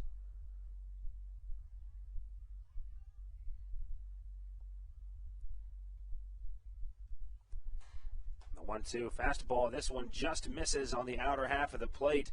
Cassad thought it was a strikeout, so did the catcher, Stuart Levy behind the plate, but that one brings the count even at 2 balls and 2 strikes. Big swing and a miss from Trejo as he's down on strikes for the second out of this inning.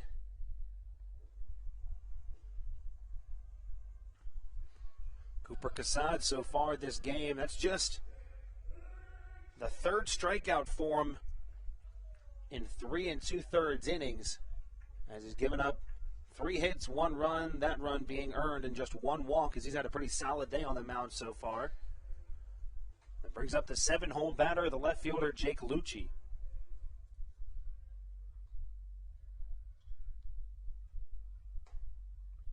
First pitch to Lucci, that one in the zone for strike 1. Lucci 0 for 1, struck out looking back in the 2nd inning. We didn't get to see Lucci play last night, as the outfield consisted of Cesar Trejo, David Harris, and Ruby Silva in center field. Matt Hibbert in right, and then David Harris in right field afterwards. As Lucci fouls off the 0-2 pitch to the right side.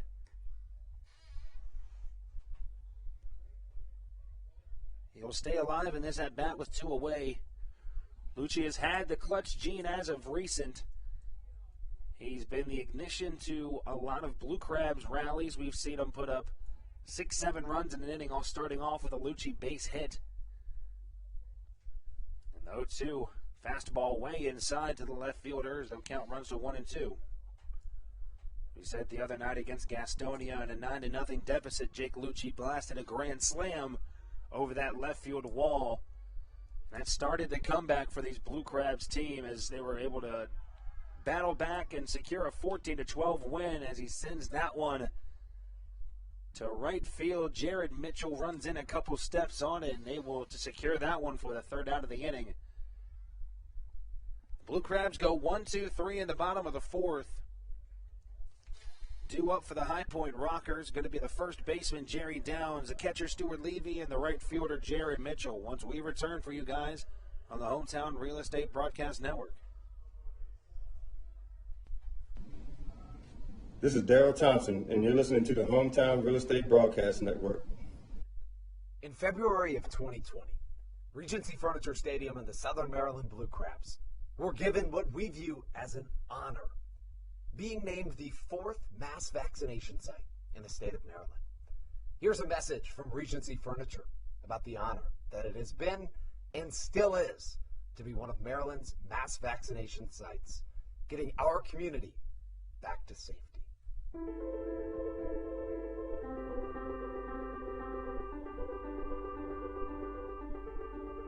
During these times of uncertainty, it helps to know there are things we can control to help ourselves and others. For me, it presents the hope that soon enough my friends and family will be together again.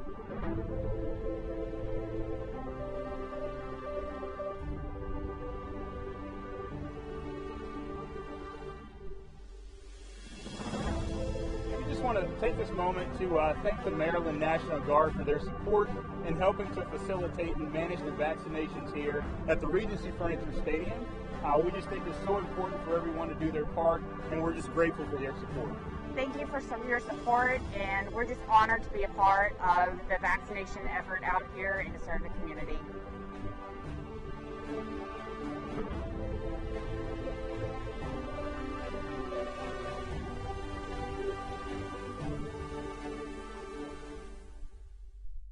Whether it's Chris Paul, Cliff Paul, Aaron Rodgers, or even the son of a former Blue Crab, Patrick Mahomes, you've seen many athletes endorsing State Farm.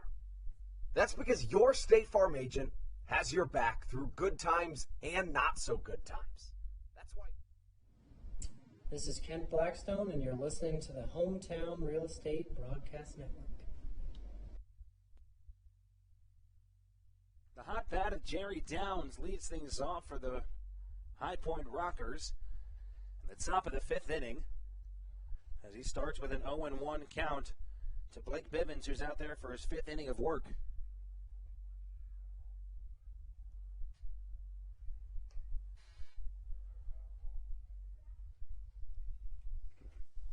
Bivens struggled a little bit to start this game as he's settled in the past inning or so. The 1-1 pitch to Downs, grounded over to the right side, but foul as we have a 1-2 count to the first baseman.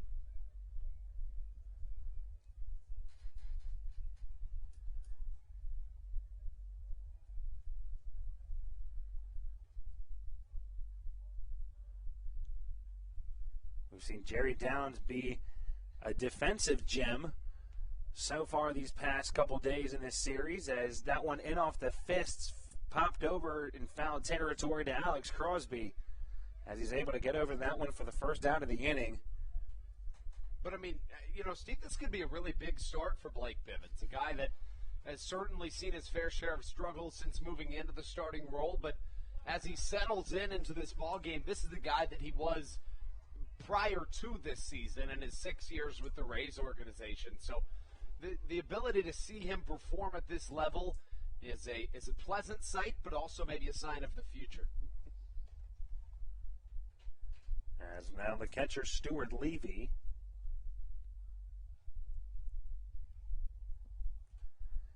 Stuart Levy now at the plate. He looks at an 0-1 count to start off. Make that 1-1 now as a fastball inside. Misses the zone. Levy's been on base twice, reached on a fielder's choice back in the first. Came around to score both times. As Blake Bivens spikes a fastball into the dirt. So the count runs to 2 balls and 1 strike.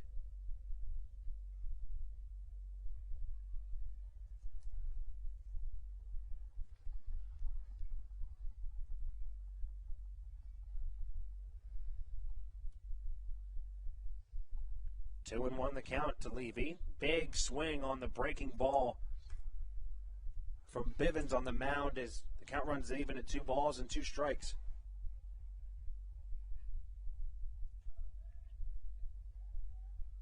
Bivens so far 4 1/3 innings, 6 hits, 7 runs, all of them earned, 4 walks and 2 strikeouts given up. As a fastball runs behind Levy. As we move to a full count. As we talked about earlier, Andrew, some bad blood between these teams, but both situations where a fastball has gone behind a player, one of them being Baca, the other one Levy, it looks like the pitcher just kind of let those ones go wrong. As that ball is sent out to center field, Matt Hibbert there to make the play for the second out of the inning. Yeah, I would tend to agree, honestly, Steve. It's a situation in which these teams do have some tensions between them in the past, but from what we've seen today and from what we know of Blake Bivens, I would be shocked if it was anywhere near intentional. Yeah, I don't see anything intentionally happening with really any of these guys on the field, of course. Is now Jared Mitchell, the right fielder, had a home run back in the first inning that went over the mini monster and left as he sends the first pitch foul behind us here in the Bayonet press box. But has a home run and a double on his line so far as he hit a hard line drive over the head of Cesar Trejo.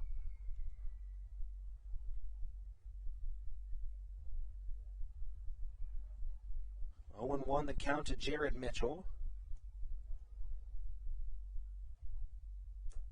Breaking ball, that one's in the zone. Blake Bivens really has gone back and forth to that breaking ball, and it seems to be working for him. It's an 0-2 count to Mitchell with 2 away in the top of the 5th inning.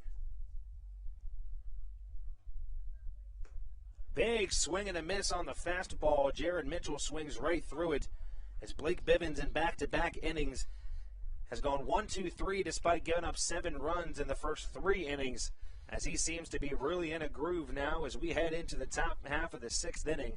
The bottom half of the 5th inning, when we return on the Hometown Real Estate Broadcast Network.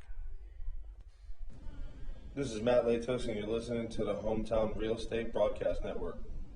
Weiss Markets is a proud sponsor of the Southern Maryland Blue Crabs and has been since their inaugural season in 2008.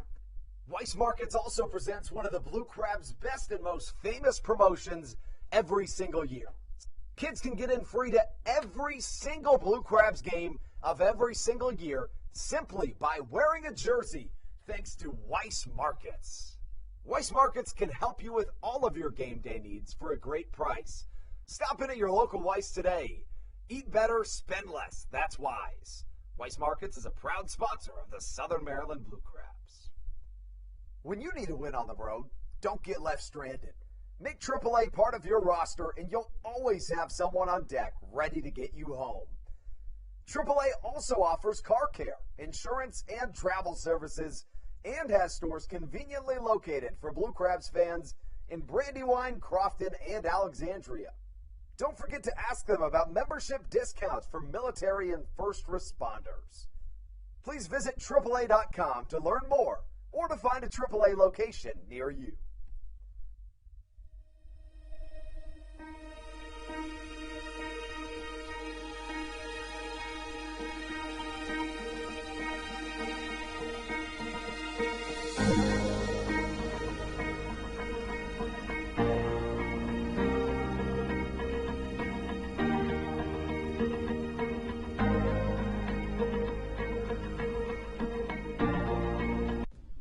This is Matt Latos, and you're listening to the Hometown Real Estate Broadcast Network. Michael Baca, the leadoff batter for these Blue Crabs in the bottom half of the fifth inning. Blake Bibbins has gone 1-2-3 the past 2 innings of work on the mound. As the first pitch to the shortstop in there for strike one.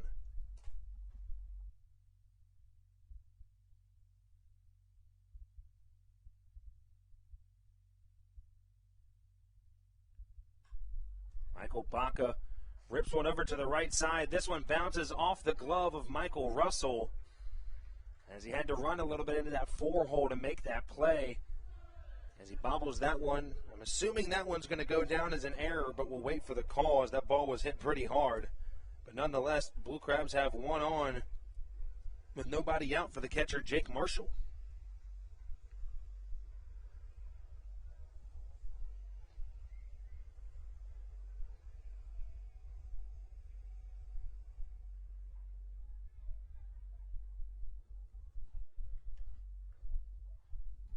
Marshall reached on a base hit in his last at-bat coming in the 3rd inning.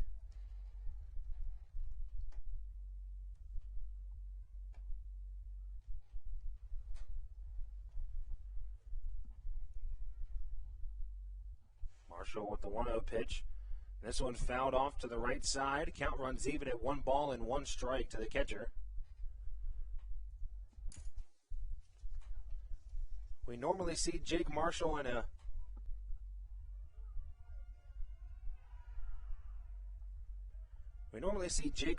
pinch hit situation for this Blue Crabs team. As just 45 at-bats for the catcher, has himself a .222 average. No home runs and 7 RBIs on the year as he swings through. Count runs to 2-1.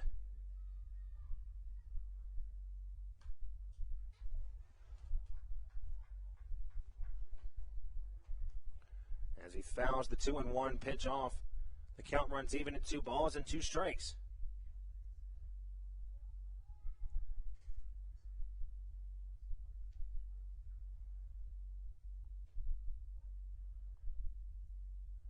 As excuse some potential technical difficulties.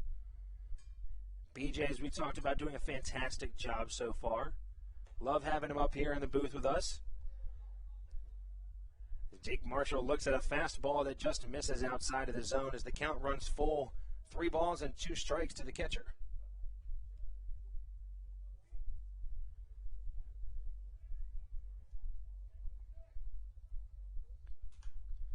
Marshall able to stay alive as he fouls that one off to the right side.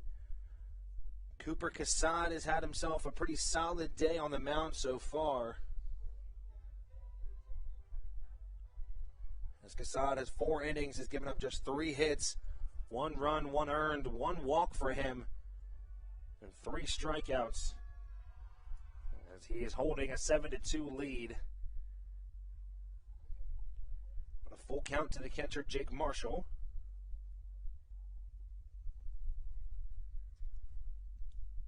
Cassad gets the sign, winds up. Once again, Jake Marshall able to stay alive with a foul ball to the right side. Cooper Cassad visibly frustrated.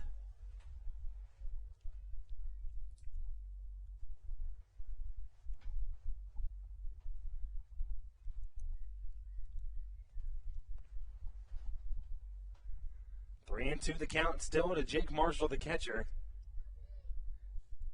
A well-deserved day off for Joe DeLuca, who's normally behind the plate. Jake Marshall dribbles one over to the right side. Cardulo over to Russell. And Michael Baca uses the slide to break up the double play. As the fielder's choice.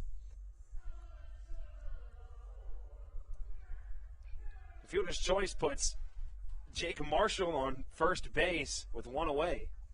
And yet another one of those tic-tacky plays that it's hard to tell from the booth whether it's intentional, whether it's, just a baseball play, but nonetheless, on that slide, Baca takes out the second baseman. And 5 years ago in the game of baseball, that play would not only be commonplace, but perfectly legal. But I believe it was, I can't remember who did it, but it was that play in which Dustin Pedroia got taken out, where he broke his leg, that basically ended his career. Oh, I do remember that. That really changed that rule. And it's over the course of our lives, at least in the last 2 decades, baseball has become much less physical. As Matt Hibbert rips the second pitch over to Steven Cardulo at third, trying to make the scoop over at first, but unable to do so is Jerry Downs. As Cardulo backhanded that ball and did a full 360 before getting up and throwing it across the diamond, but Downs unable to make the pick. So the Blue Crabs now are in business with a runner on second and first, with only one away in the bottom of the fifth. Well, that's what we talked about when we said Downs is so aggressive with his scoops, that we knew that would happen at some point, if not in this series, in the near future. But between railroading the catcher ending when we were kids and then you can't take out somebody at second base, both of which are probably the right thing, but it's also at the same time, it's like, those are, as a fan, kind of fun to watch, but probably for the best. Probably for the best. You remember with railroading, it was... Kent Blackstone rips one into right field. Jared Mitchell comes up with the throw. Cut off by Downs is a pretty smart decision, especially with that strong arm of Mitchell out in right field, is now... The Blue Crabs have bases loaded with still only one away.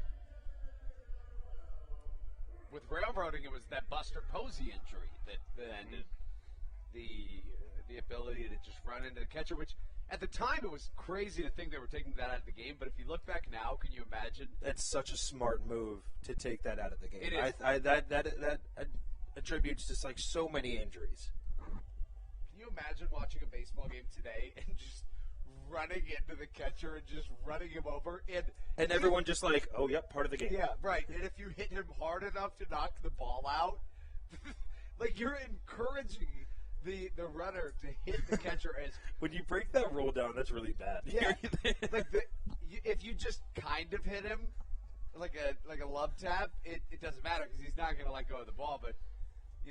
If you hit him so hard that it disorients him, you win that battle. Good job. You're rewarded with the run. Yeah, exactly. You're rewarded for that.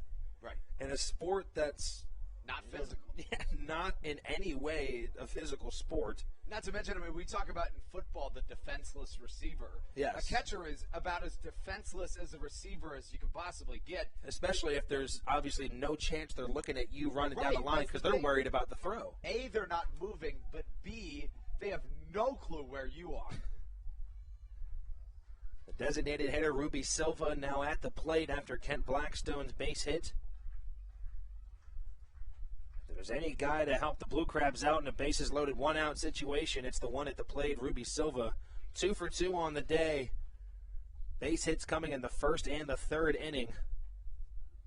As he's been on a tear as of recent as he looks at an 0-1 count to start off his at-bat. Well, you mentioned it, that it's really important that the Blue Crabs capitalize on any mistakes made by the Rockers today. Mm-hmm. This would be the chance to do it. Already 2 errors in this inning. As Silva sends one high and deep into center field. Johnny Field able to get under that one and make the play, but Jake Marshall comes in easily, and the Blue Crabs have another run across the board on a sacrifice fly from the designated hitter, Ruby Silva. Make Ruby Silva now 2 for 2 on the day, plus a sac fly and 2 RBIs. I mean, not much more you can say about the guy, as he's just been a monster at the plate as of recent.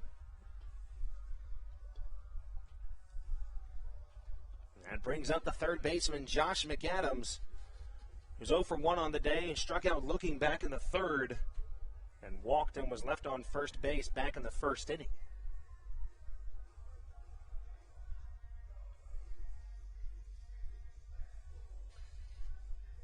We've seen McAdams come in to pitch a few times recently with the Blue Crabs bullpen dwindling down to what it is now, especially with the loss of Grafer Aregua and many starters of Mike Devine and Brandon Barker getting his contract purchased. Yeah, that certainly changed the trajectory of this entire season when the slew of contracts purchased came about. As McAdams looking at an 0-1 count to start his at-bat. Matt Hibbert at second, Kent Blackstone at first base. You would assume that any base hit into the outfield is going to score Hibbert. And anything in the gap could potentially score Blackstone from first, as the number 1 and 2 batter have a solid amount of speed on the base pass at the moment.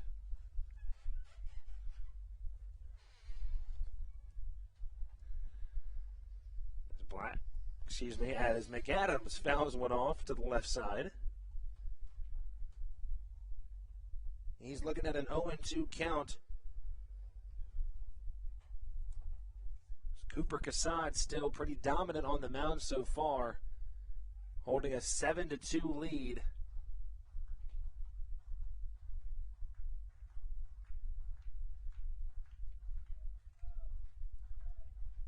The 0-2 pitch from Cassad. Breaking ball, this one drilled up the middle. Johnny Field has to run back forward, and he's able to get there and make the grab for the third out of the inning, as Josh McAdams was about 4 feet away from bringing both runners home and turning this one into a new ball game. But 7-2 is our score here at Regency Furniture Stadium, and we're going to be back with more action for you guys in the top half of the 6th inning when we return on the Hometown Real Estate Broadcast Network.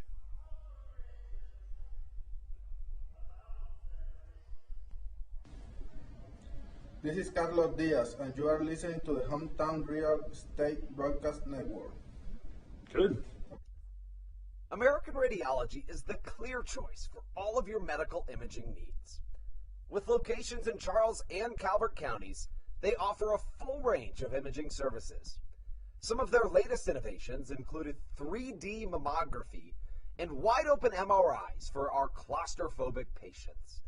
For your convenience, they even offer extended weekday hours and Saturdays.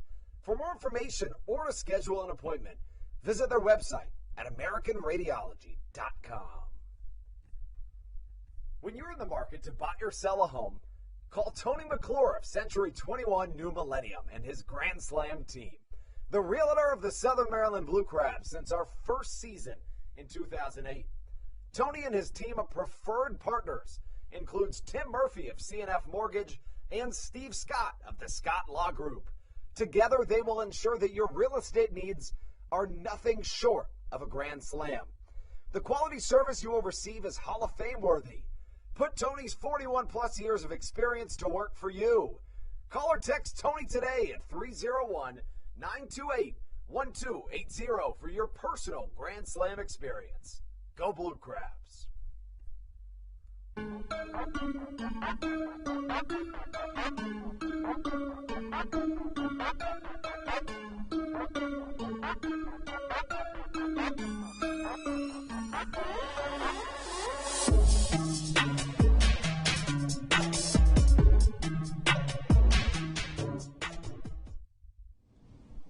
This is David Harris, and you're listening to the Hometown Real Estate Broadcast Network.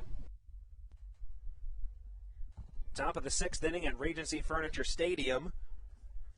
Blue Crabs were able to put one run on the board off of a Kent Blackstone RBI single. Kent Blackstone single loaded the bases. Then Ruby Silva had a sacrifice fly to bring in Jake Marshall from third. As Blake Bivens back on the mound for his 6th inning versus James McOwen, as he's looking at an 0-2 count early.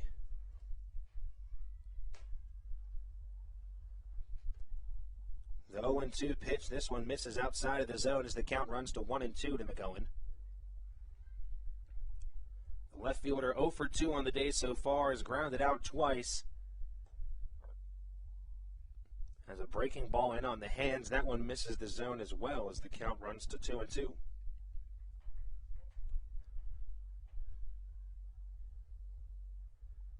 And the 2-2 pitch from Bivens. This one fouled off to the left side and out of play.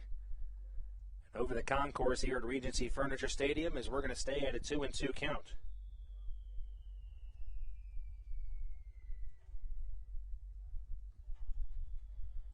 Bivens, as we said, has been pretty locked in on the mound these past couple innings. Has gone 1, 2, 3 in the 4th and 5th inning as he gets McOwen to fan on a breaking ball in the dirt. As he has his 2nd strikeout in back-to-back batters, as he ended the the top of the 5th with a strikeout as well, with now 1 away in the top of the 6th inning.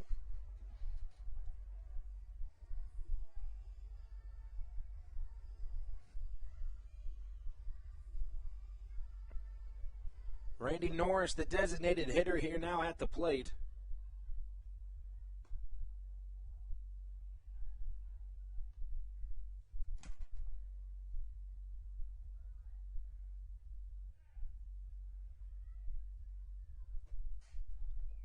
Norris 1 for 2, struck out back in the 2nd, had a base hit and was left on first. Back in the 3rd inning, as he's looking at a 2-0 count. The 2-0 pitch, this one high and inside, and quickly now he's in a 3-0 count.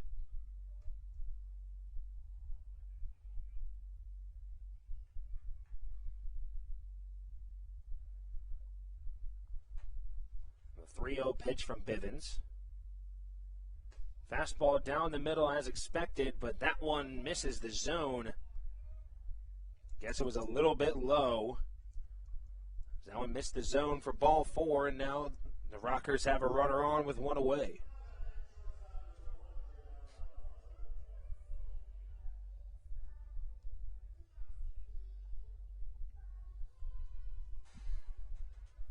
The 9-hole batter, the shortstop Giovanni Alfonso, now coming to the plate. He's 0 for 1, had a walk and was left on third back in the 2nd inning and grounded into a double play to end the 3rd.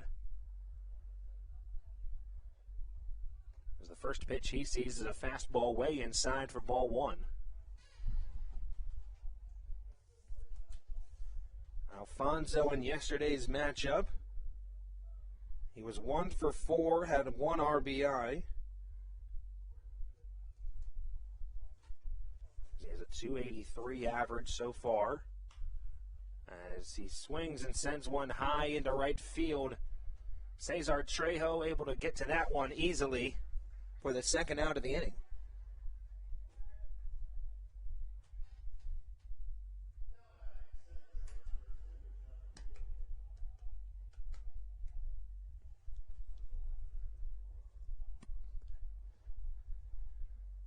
Now with 2 away here in the top half of the 6th inning, the leadoff batter Johnny Field comes to the plate as he's 0 for 1 on the day. He has 2 walks and then flew out to Ruby Silva back in the 4th inning.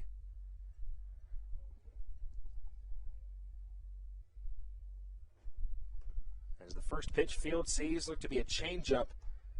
That one's inside the zone for strike 1.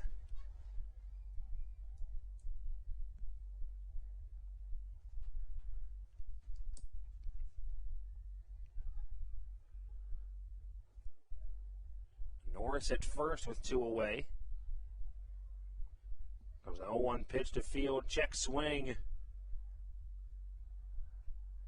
They're not going to check to see if he went around. I don't think he did, because that ball was way low and in the dirt. The count runs even at 1-1.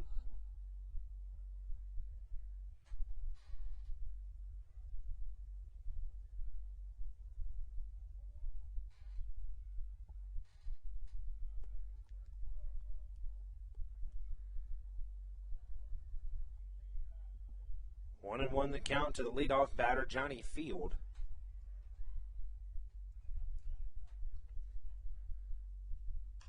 As he swings and lifts that one to deep left field.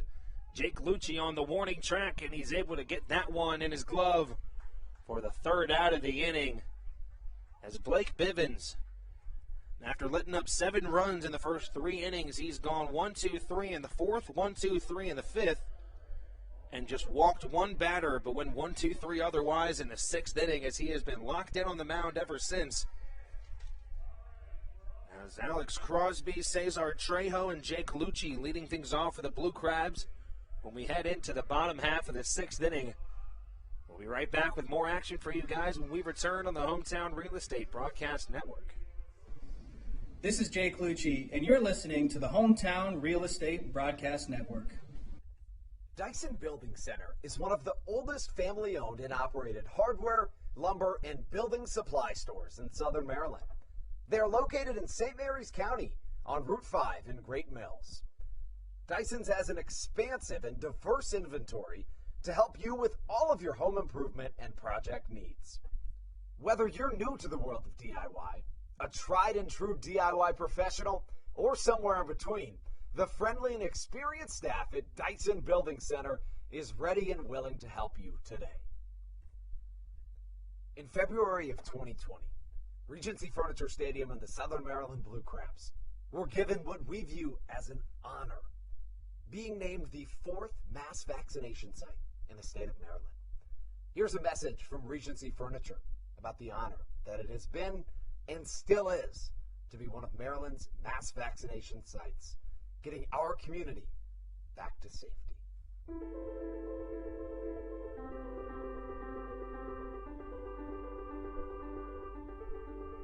During these times of uncertainty, it helps to know there are things we can control to help ourselves and others. For me, it presents the hope that soon enough my friends and family will be together again.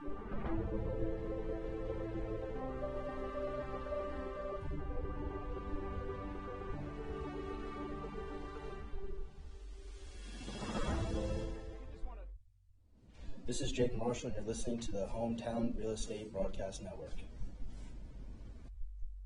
Alex Crosby, the first baseman, starting things off for the Blue Crabs in the bottom half of the 6th inning. As he hits a fastball in off the fist, that one is going to drop into center field right in front of Johnny Field for the first pitch swing and bloop single.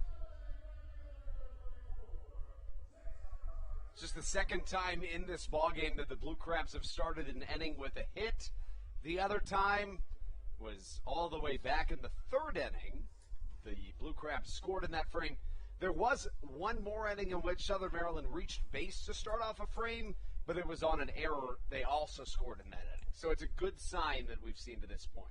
Yes, it very much is. Now Alex Crosby on first. Cesar Trejo swings at the first pitch he sees. As that one looks like it's going to stay in play and foul ground, as Jerry Downs able to run over in front of his own dugout and make that play for the first out of the inning.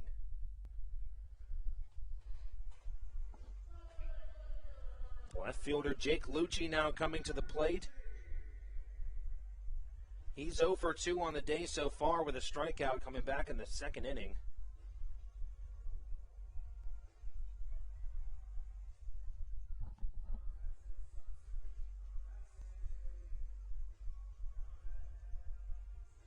See what Lucci's able to come up with. He's a guy that isn't necessarily an everyday starter, but gets it done when he gets his opportunities, and is certainly known to be an ignition for this Blue Crabs offense.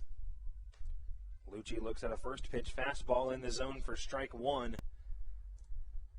Still no action in the bullpen for either team in this game. As we talked about, Blake Bivens, after a first couple shaky innings, has been really locked in on the mound since then.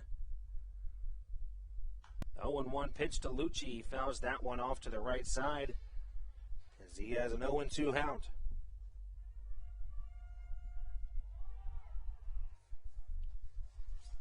Kassan has been really good today for this Rocker squad. To this point in the game, the right-hander has pitched 5 1/3 innings, has walked 1 while allowing 5 hits. He's given up 2 runs, although only one of them earned. He struck out 3. As Lucci grounds one up the middle, a glove flip. And the glove came off. What? I've never seen that. A literal glove flip. Yeah. We've seen so many people be able to just flip the ball, but I think I'd have to agree with you, Andrew. That's the first time I've ever seen a player's glove actually come off of his hands while he was trying to flip it. But hey, nonetheless, that was hilarious. That was pretty funny. You can't see hilarious. Despite who you're cheering for in this game, that was pretty funny to see. No matter who that was, even if I did it myself, I would, because especially did you see the distance on the glove? It went far. And it's not even that I'm laughing at him. I'm just laughing at the bizarre nature of the play. I mean, you've never seen something like that before, and you probably won't ever again. That one goes down as an error for the second baseman, Michael Russell. Now the Blue Crabs are looking at runners on first and second with only 1 out. For the shortstop, Michael Baca, as he looks at a first pitch fastball strike down the middle. And now as for Russell, that's his second error in as many innings, giving the Rockers middle infield 3 errors in the last 2 innings. So put the ball in play, good things will happen if you're Southern Maryland. You know, we talked about one of the things they need to do is maximize and capitalize on those errors. They were able to do it last inning and bring a run across, but currently with a 7-2 deficit of the Blue Crabs.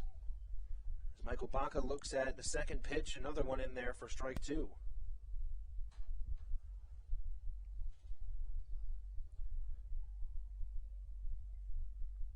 The 0-2 pitch to Baca. Big swing and a miss on the fastball. That one tailed in on the hands. He goes down swinging as now there's 2 away in the bottom half of the the 6th inning. Are you at all surprised to see not maybe a pinch hit from Joe DeLuca here?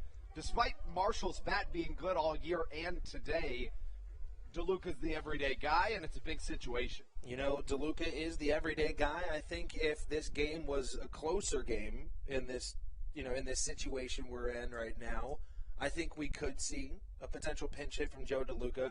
But Jake Marshall is the only guy that's been able to cross the plate for the Blue Crabs all day. That's true. You know, if he got on with a single back in the 3rd and came around to score, got on by a fielder's choice back in the 5th, was able to come around and score, I think, hey, if he's the only one scoring, why not leave him in? That's a very good point. Jake Marshall now looks at a first pitch ball as he has a 1-0 count to start his at-bat, and he swings through a pitch. Count runs even at 1-1.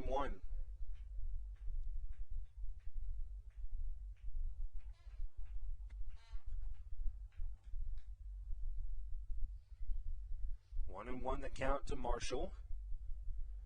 Cooper Cassad on the mound. We have Alex Crosby at first. Alex Crosby at second. Jake Lucci at first. As that one fouled off the hands in foul territory. First baseman Jerry Downs running over to make the play as he slides and is not able to get to that ball. You want to talk about a guy that leaves it all on the field every time he plays. It's Jerry Downs. And Jake Marshall. Yes. The reason I pointed out about Marshall, and of course Downs too, but I mean, there is absolutely a not even 0.1% chance of that ball landing fair. But Marshall sprints out of the box. And that's what you want to see out of a player. I mean, especially out of a catcher, a guy that's using his legs more than anybody. You know, it is. You want to see that type of hustle, but I was questioning that as well. I looked out of the corner of my eye like, well, hey, where's he going? He doesn't need to be doing this right now, but that's just what Jake Marshall does. Has a breaking ball low and away in the dirt. Jake Marshall now has a 2-ball and 2-strike count with 2 away.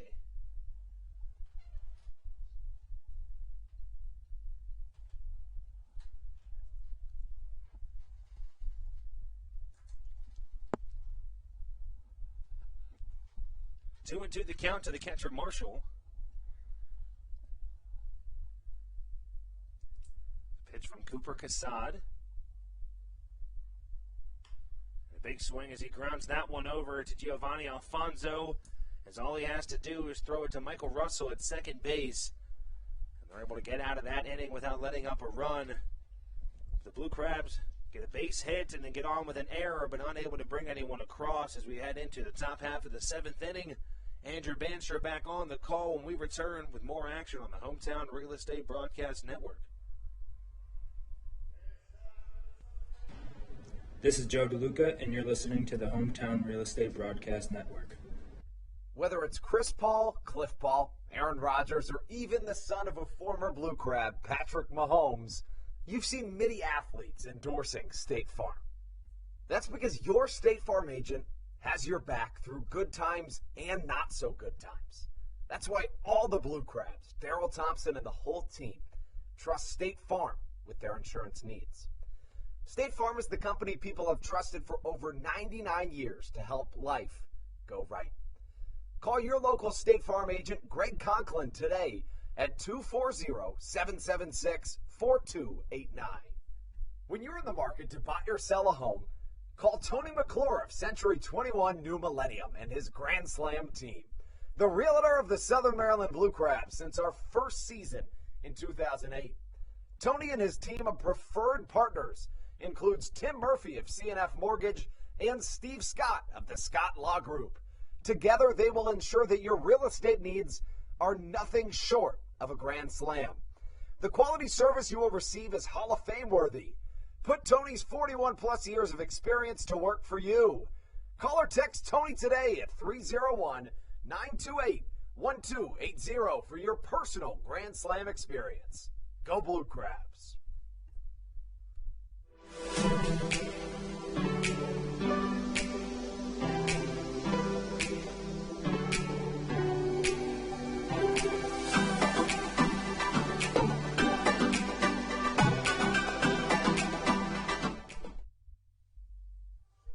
Blake Bivens out for his 7th inning of work. By far and away, the deepest he's worked into a game here in this 2021 season. The right-hander's longest performance to this point this year was 4 innings worked back on July the 14th. Bivens allowed 4 runs in the first inning, 2 of which came from a Jared Mitchell 2-run home run over the Mini Monster. Again, in the third, he allowed another trio, but since you've heard from me on the play-by-play, Bivens has found himself in a groove. He's seen just 10 batters come up to the plate in the last 3 innings, retiring 9 of the 10. There is action in Southern Maryland's bullpen. It's the right-hander Dalton Geeky up and firing. Soft liner to the left side. Matt Hibbert tracks it down. That's a ball that looked like it had bases written all over it, but Hibbert's able to track it down as Blake Bivens continues to run through this High Point lineup. He has now retired 11 of the last 12 batters that have come to the plate. Additionally, he's really showing Stan Clyburn and Daryl Thompson what he's made of, a guy that struggled again to this point in the season, entered play today with a 14.54 ERA. Additionally, the right-hander struggled in the early going, but this is the Blake Bivens that pitched 6 years in the Rays organization after being a 4th-round draft pick, a guy that over those 6 seasons, reaching as high as AA, had a combined 3.30 ERA. Those are elite numbers by a guy that pitched about half of his appearances as a starter, the other half as a reliever. He began this 2021 season as a reliever and has now been in the starting role since mid-July. This is 3rd start of the season, and the right-hander finds himself in a groove here at Regency Furniture Stadium on a Sunday afternoon. Right-on-right matchup, high and tight, is the Blake Bivens offering, as the count evens at 2 balls and as many strikes here on Princess Day and Diamond Dig Day at Regency Furniture Stadium. Bivens steps off, the right-hander working out of the stretch.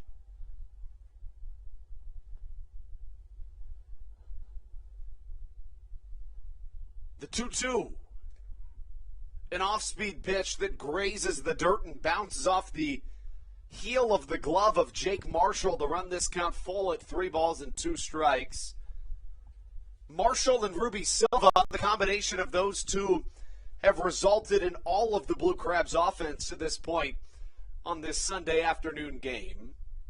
In the series finale, Silva has knocked Marshall home 2 times as Blake Bivens tosses strike number 3 to the second hitter of the inning in the form of Steven Cardulo.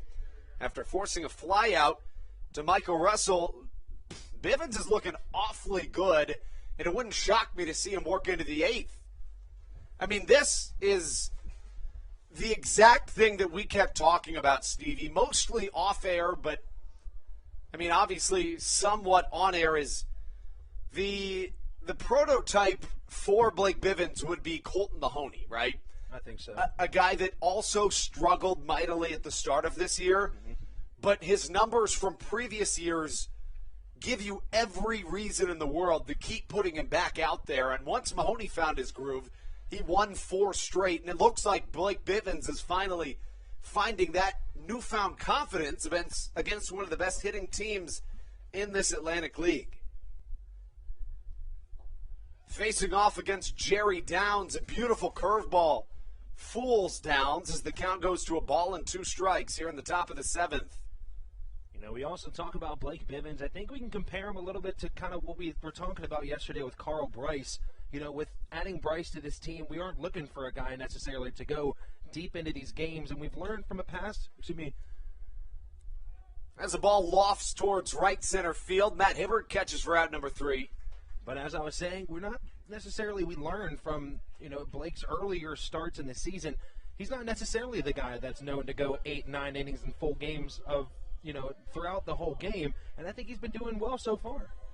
Certainly. I mean, he's tossed 7 good innings now. He has retired, how about this, 14 of the last 15 that he's faced. And he'll look to continue that if given the opportunity to come back out for the 8th. But first, and more importantly, Southern Maryland needs to bring home some runs. They have a good opportunity to do so. Top of the lineup on the way when we return on the Hometown Real Estate Broadcast Network.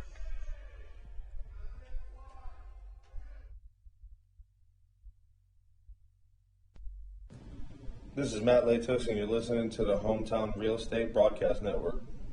Weiss Markets is a proud sponsor of the Southern Maryland Blue Crabs and has been since their inaugural season in 2008.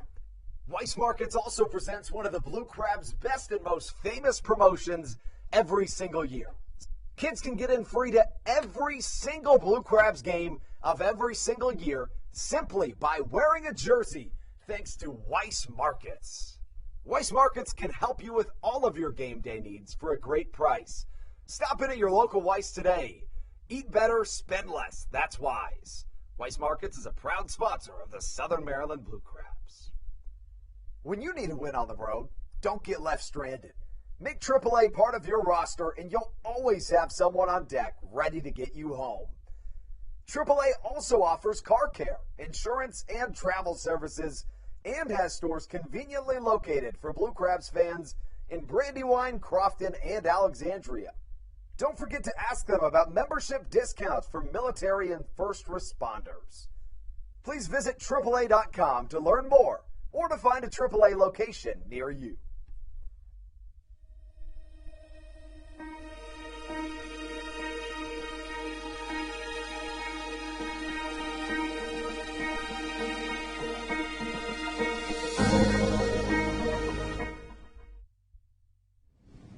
This is Mike Devine, and you're listening to the Hometown Real Estate Broadcast Network. We wanted to allow Mike Devine's voice to grace these airwaves as we talk about how well he's doing in Mexico. You know, generally pitchers struggle in Mexico. The air is very thin. The altitude is higher where they play their Mexican Baseball League games. So it's a hitter's paradise in that league. I mean, hitting .350 is no crazy feat in that league, and as a result, pitchers' ERAs soar through the atmosphere, but Devine has a 2.35 ERA after one start, so the right-hander has lived up to his expectations. I mean, even when we talk about Bivens, Devine can be another guy that Bivens can follow in the footsteps of, and that his first 3 starts of the season saw some real struggles before suddenly turning into a top 3 pitcher in the entire Atlantic League. As Matt Hibbert struck out looking on a ball that I think had everyone wondering where that one was. That looked to be pretty far low and away, but called strike 3, says the robo umpire.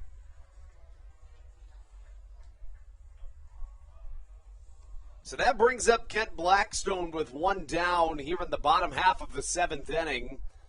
It's been a pretty swiftly moving ball game at Regency Furniture Stadium.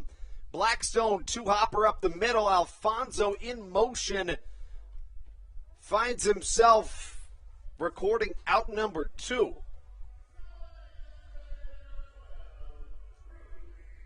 That brings up Ruby Silva. Silva today 2 for 2 with an RBI single as well as an RBI sac fly. The Cuba native designated hitter has been the sole source of run production for the Blue Crabs here on a Sunday afternoon series finale.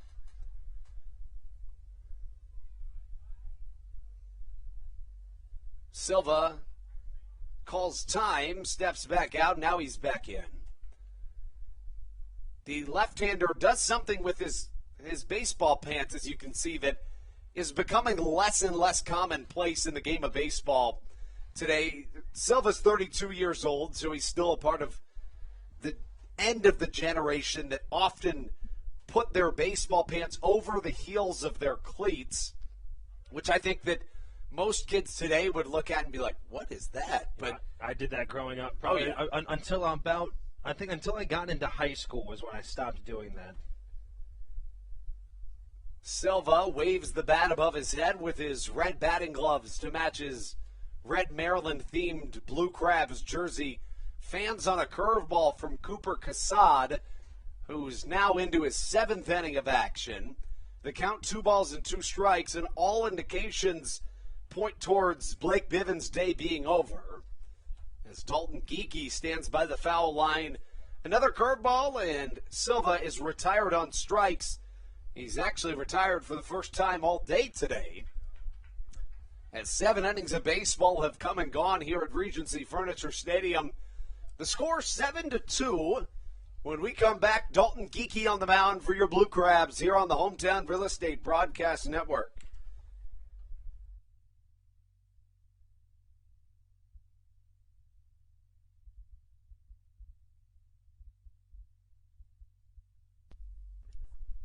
American Radiology is the clear choice for all of your medical imaging needs. With locations in Charles and Calvert counties, they offer a full range of imaging services. Some of their latest innovations included 3D mammography and wide-open MRIs for our claustrophobic patients. For your convenience, they even offer extended weekday hours and Saturdays. For more information or to schedule an appointment, visit their website at AmericanRadiology.com. 2020 was a year unlike any other for everybody. Quickly, the Southern Maryland Blue Crabs came to the realization that baseball must take a backseat to humanity. Immediately, the Blue Crabs staff and all of Crustacean Nation teamed together to provide COVID-19 tests and eventually vaccinations. Southern Maryland's hometown team also hosted food drives, blood drives, backpack drives, toy drives, and so much more, all to help their community. The Blue Crabs couldn't be more thankful to the healthcare heroes that have gotten us to this point and helped our community so much throughout the COVID-19 pandemic. That's why this season is dedicated to our healthcare heroes.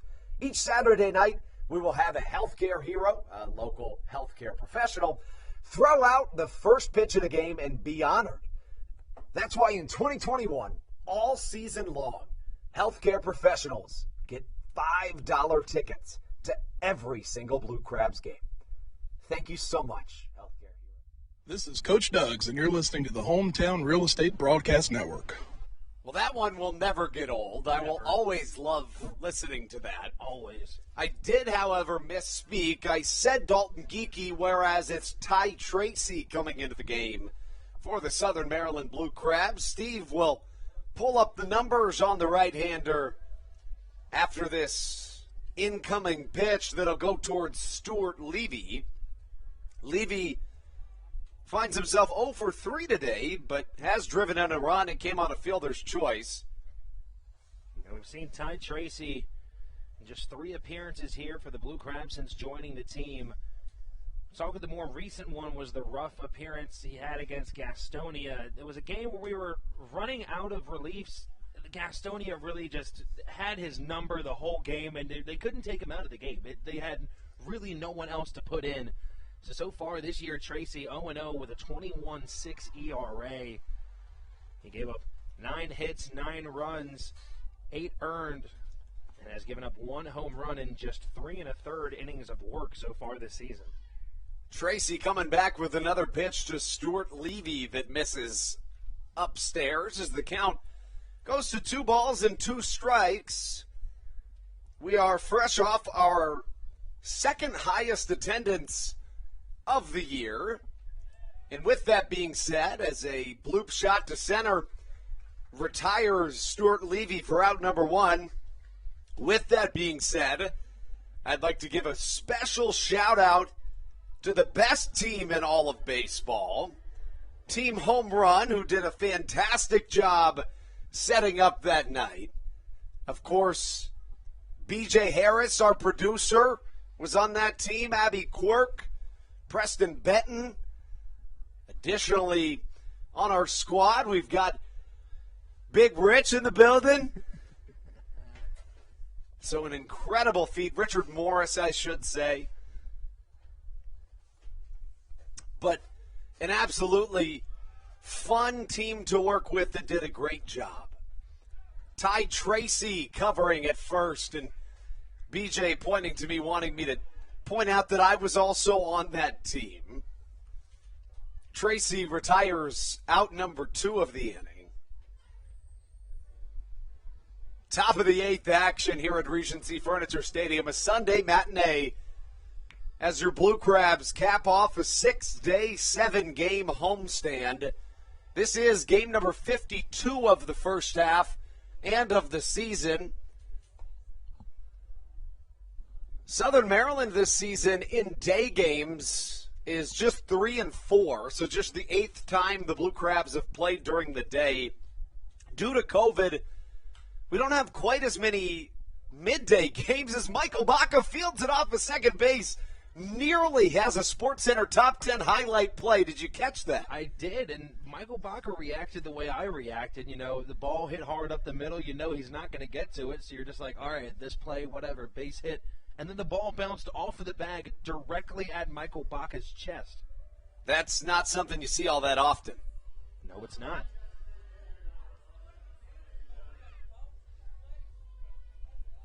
So that'll go down as a single for James McOwen, bringing up Randy Norris. Norris, 1 for 2 today. He had an RBI single back in the 3rd inning and also walked in his most recent plate appearance. The attendance for last night's game and even the night before, which was also manned by Team Home Run, was a thrill to see. On Friday night, it was 4,239 members of Crustacean Nation strong. Last night, here at Regency Furniture Stadium, 5,346 screaming fans. It was an absolute blast to watch. You know, it was really exciting, especially for you and I up here in this press box. We're able to fully see how many people are in this stadium. And when a big play happens, you just hear the roar of the crowd. It's awesome. You know, that is true, but there is sometimes that I wish, and I would rather have no job than the one that I have.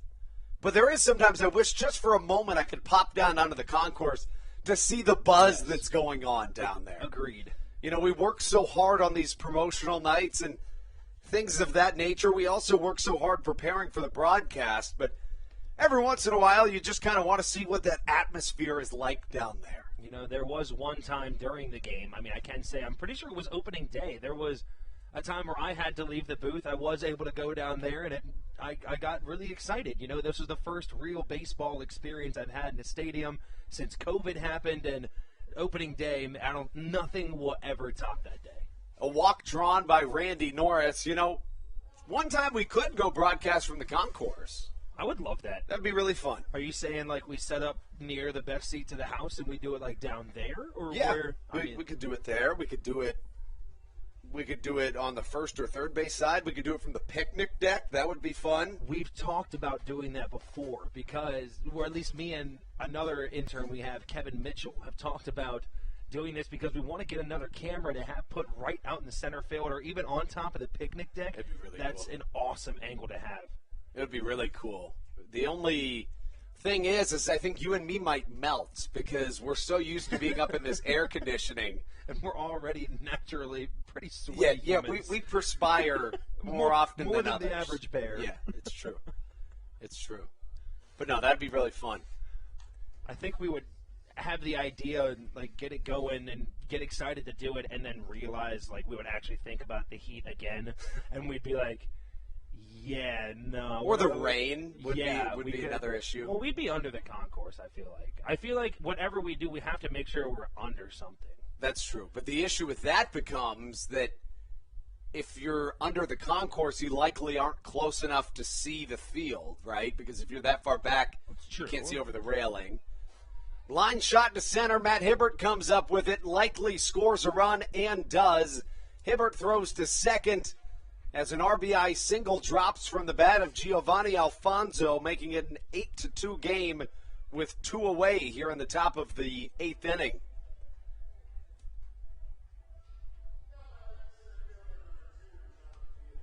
You know, on that note, talking about some interns, I saw a tweet earlier today talking about how it's about the end of the road for many interns across minor league baseball, which is always one of the saddest days of the year. This year especially, given the really family atmosphere that we've developed with the group of individuals in our front office this year, it will be truly sad to see each and every one of them go. Now runners on the corners as the lineup is flipped up to its top. It's Johnny Field at the plate. Field 0 for 2 today. Flew out in each of his last 2 plate appearances. That coming after back-to-back walks in both the first and second inning. We can now give you the final line on Blake Bivens. Bivens goes 7 innings, allowing 6 runs, make that 6 hits, walking 5. The right-hander allowed 7 runs, all earned, in addition to 5 strikeouts. High chopper to the left side. McAdams fields on a bounce, fires across the infield, and records out number 3. So now Southern Maryland chasing half a dozen, and they'll send McAdams to the plate. He'll be followed by Alex Crosby and Cesar Trejo when we return on the Hometown Real Estate Broadcast Network. Through October of 2021, COVID-19 vaccinations are offered right here at Regency Furniture Stadium. No appointment necessary. Just swing on by and get your COVID-19 vaccination today. Take one for the team, Southern Maryland. Get the vaccine.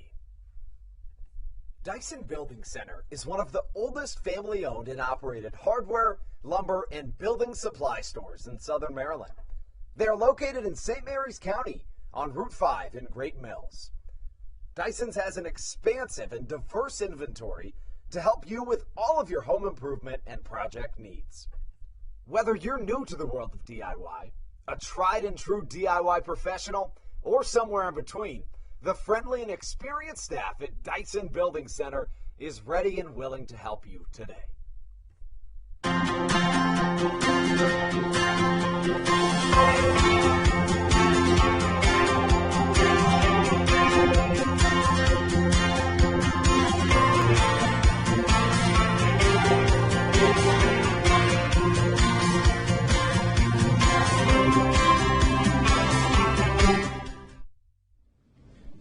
Blake Bivens, and you're listening to the Hometown Real Estate Broadcast Network. To the bottom half of the eighth we go. We're about 2.5 hours into this game as Josh McAdams leads us off in the bottom half of the eighth. You know, Steve, 10 runs have been scored, so 2.5 hours really is not all that much time to have been passed. Nonetheless, Josh McAdams will look to extend this game well past 2.5 hours. It'll take a long inning or a couple of longish innings for Southern Maryland to claw back into the series finale. First pitch McAdams sees is fouled back as Cooper Cassad works into his seventh, make that eighth inning of action here at Regency Furniture Stadium. Cassad's been fantastic to this point. The right-hander has issued 7 innings of work, allowing 5 hits with just 1 walk issued today. He's struck out half a dozen while allowing 2 runs, only 1 of them earned. Blake Bivens is currently in line for the loss, with Cassad in line for the win. The 0-2, high chopper to the left side. In comes the third baseman, Stephen Cardulo, and digging it out of the dirt is Jerry Downs, recording out number 1. You know, we've seen Downs multiple times. He has that very animated pickoff move at first. When it works, it's really fun to watch, but as you saw, had that mishap earlier where he wasn't able to scoop the ball up, but nice job doing it there. Not only is he extremely confident with his hands, but you can also tell that he has fantastic hands, which is very rare to find from a first baseman.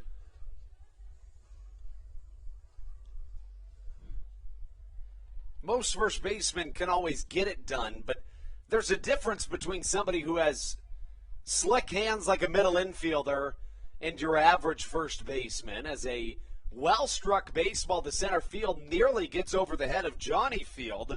Instead, it's caught for out number 2, and the Blue Crabs, chasing 6, are down to their final 4 outs of this contest. That brings up Cesar Trejo, walking up to just a little bit by 50 Cent. Now, that's a throwback that, you know, there's some songs you listen to and you're like, that's a walk-up song. I would put that song in that category. You know, you sit there and listen. Obviously, as a baseball player growing up, the first 10 seconds of a song are sometimes the most important, because I'll sit there and think to myself, like, oh, that's a good one. Certainly. If I were ever in a chance to get a walk-up song, which I am not. Currently not. But I have about 15 to 20 lined up. Just in case. Just in case the Blue Crabs need a guy. I'm always ready to go. Yeah, I hear you. What were you going to say? Although Cesar Trejo singles up the middle. He's now 1 for 4 on the day. I was going to say that we did have a front office wiffle ball game last week, of which we had walk-up songs for. So there's that. We did. That was a good time. What was your walk-up song? It was Loud and Heavy. I'm not sure who it's by. I forget. Okay. Yeah. Do you know how it goes, Andrew? Do you want to give us like a little I actually don't know the song. Oh, okay. Neither do I. Okay. Jake Lucci comes up to the plate. Lucci, to this point in the game, 0 for 3.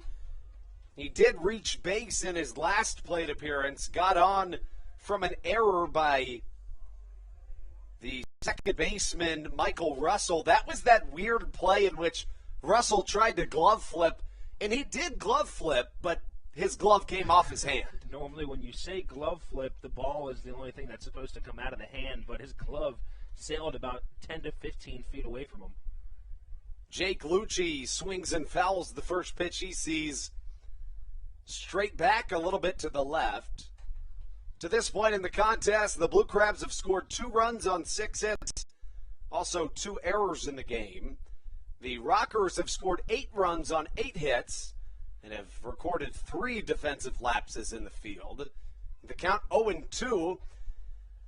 Pleased to be joined by you today, Andrew Banster alongside Stevie Bowen and our producer BJ Harris here on the Hometown Real Estate Broadcast Network.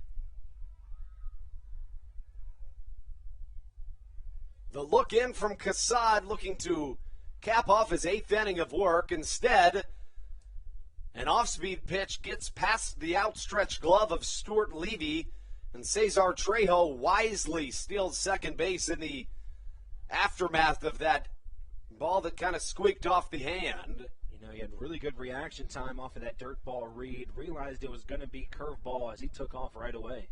I said stolen base, but the official scoring on that is not a stolen base. I was kind of expecting that. It was actually a wild pitch, as now Jamie Keefe, the manager for this High Point Rockers team, in addition to the athletic trainer, are going to come out, and the athletic trainer of Joe Geck going to have a couple words with Cooper Cassad, who I think is just looking for a drink of water, maybe a little bit dehydrated on what we were talking about as if it was a cool and chilly day, but I stepped outside for a moment earlier, and again, it's the air conditioning kind of messing with our heads. It's hotter than you think outside. I kind of gave you a look when you said, like, somewhat chilly day, and I was like, well, speak for yourself, because I was sweating earlier, so. That's fair. But to your point, as you made earlier, we sweat. I mean, that's true. I sweat when it's 45 degrees outside. Same.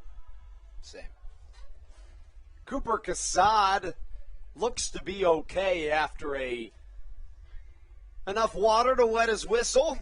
The right-hander will come back onto the mound facing off against Jake Lucci in what still stands as a 2-strike count.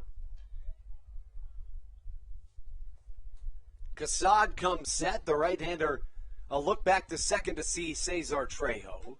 The pitch well struck into center field. Shouldn't be a problem for Johnny Field as he gloves it for out number 3. Southern Maryland goes down after stranding one on the base paths from a Cesar Trejo base hit. It'll be 2-3-4 due up for the Rockers in their half of the ninth when we return on the Hometown Real Estate Broadcast Network.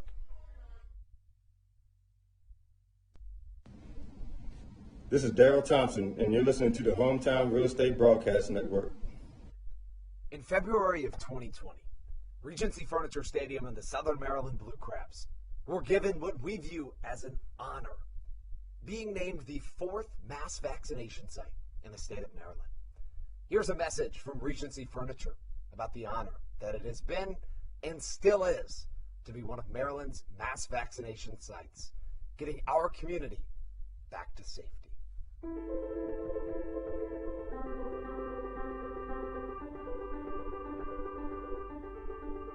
During these times of uncertainty, it helps to know there are things we can control to help ourselves and others. For me, it presents the hope that soon enough my friends and family will be together again.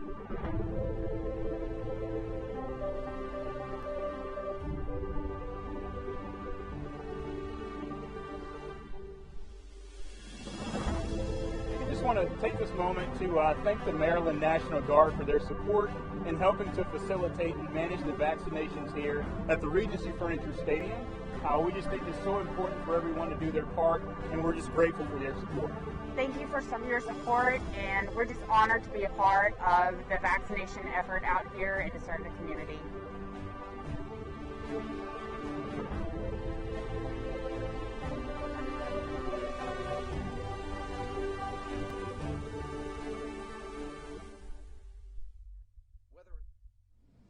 This is Kent Blackstone, and you're listening to the Hometown Real Estate Broadcast Network. As we enter the final inning of regulation, we remind you of the broadcast's official weather partner, SOMD WX News. Again, you can find them on Instagram, Facebook, and Twitter at SOMD WX News, the most trusted source for weather and really all news in Southern Maryland. Outside of the Bayonet, of course, as a high fly to center field, a one pitch out recorded from Ty Tracy as Michael Russell catches. Michael Russell is retired for out number 1. That brings up Stephen Cardulo, the MLB veteran to this point in the game. 1 for 4. He singled in the first inning. Also grounded into an inning-ending double play in the second. In that second inning, Michael Baca made an error in an attempt to flip onto second base, but recovered with the bases loaded and one down in the very next play, turning two on a difficult ball in the 5.5 hole as Cardulo comes back up to the plate. Ty Tracy on the mound for your Blue Crabs. The pitch, an off speed right down the middle. It's a called strike one, the count 2-1. Tracy likes what he sees from Jake Marshall. He's ready for the pitch. Hit high in the sky over our heads in the Bayonet press box as Ty Tracy works the count 2-2. If there's any hope in a Southern Maryland comeback attempt, it'll come in the form of Michael Baca, Jake Marshall, and Matt Hibbert, at least to start things off in the bottom half of the ninth. The Blue Crabs had the bases loaded in the bottom half of the ninth on our series opener on Friday, but weren't able to come back. Cesar Trejo has a read on it, runs to his right and catches for out number 2. Ty Tracy appears to have settled in here in his second inning of work and now trying to cap things off against Jerry Downs. Downs to this point in the game, 2 for 4. He singled and drove in a run in his first plate appearance back in the first inning. And then in the third, he doubled to lead off the frame. Tracy offers a curveball, a called strike to Jerry Downs. Downs with good power and good defensive ability. Here comes the pitch from Tracy. It's a fastball that just misses the outside corner. The count even at a ball and a strike. Downs wears number 28 on the back of his duo Towne jersey. As Ty Tracy just misses with an off-speed pitch for ball number 2.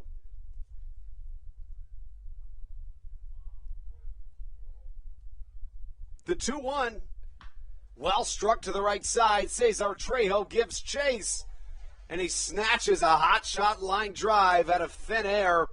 That's how we say goodbye to the top of the ninth. When we come back, your Blue Crabs and their final hope to come back in this rubber match series finale on the Hometown Real Estate Broadcast Network.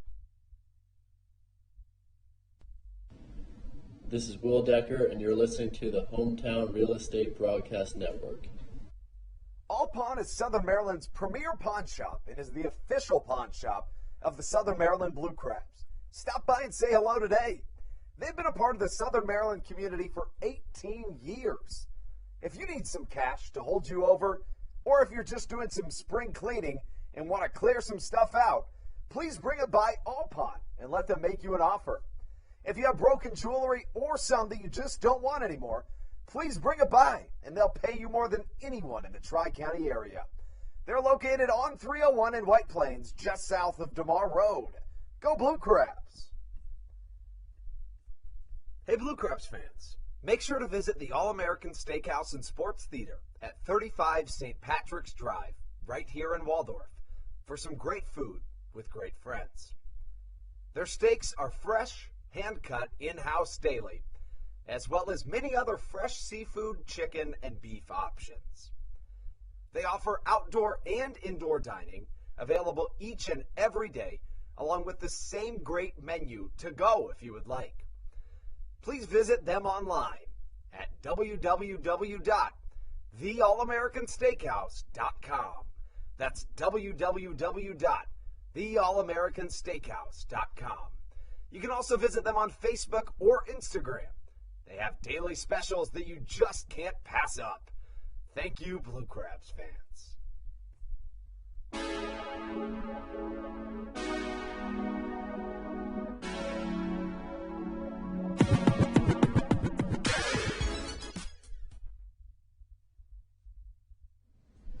This is Dalton Geeky, and you're listening to Hometown Real Estate Broadcast Network. Welcome back inside the Hometown Real Estate Broadcast Network. We welcome a new arm onto the mound as we take you into the bottom of the ninth. Looking to shut down the Blue Crabs is a former Blue Crab, Ryan Chafee, onto the mound for the High Point Rockers. We saw Chafee in the series opener, but in a much more high-leverage situation. He recorded just one out. That was in the 7th inning. Chafee got the hold in the series opener. Walked one, but recorded an out that was needed in the 7th inning on that day. Of course, as we mentioned in the series opener, the walks are the Achilles heel for the former Blue Crab Ryan Chafee, who appeared in 70 of the 140 games the Blue Crabs played in 2019. That's top 10 most appearances in Atlantic League history. First pitch seen by the first man up to the plate, Michael Baca. Hit well to center, but gloved by Johnny Field for out number 1.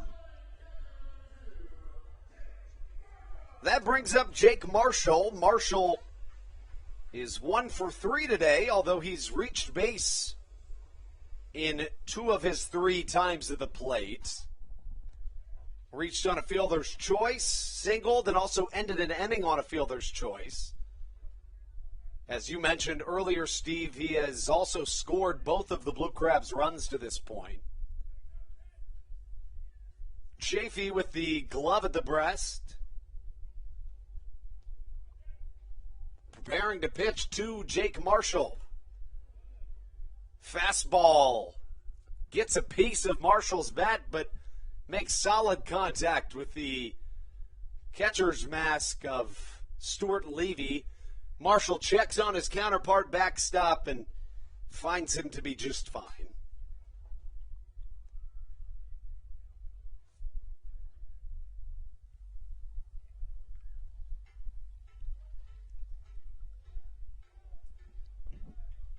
Oh, and 2 the count. Here comes Chafee. Fastball upstairs, fouled into the netting, and we'll do it all over again. The ERA for Ryan Chafee on the season, 4.05. Jamie Keefe and Frank Viola, the manager and pitching coach for this Rocker squad, have gone to Chafee early and often. He's a guy that can give you just about as many innings as you want out of him. He can do it in high leverage situations. He can do it in not so high leverage situations such as the one he's in now. He can also give you some really good middle relief baseball as a bouncing curveball gets away from Stuart Levy on a drop third strike, but Levy throws down to first and retires the second out of this bottom of the ninth. And suddenly the Blue Crabs are down to their final out with Matt Hibbert coming to the plate.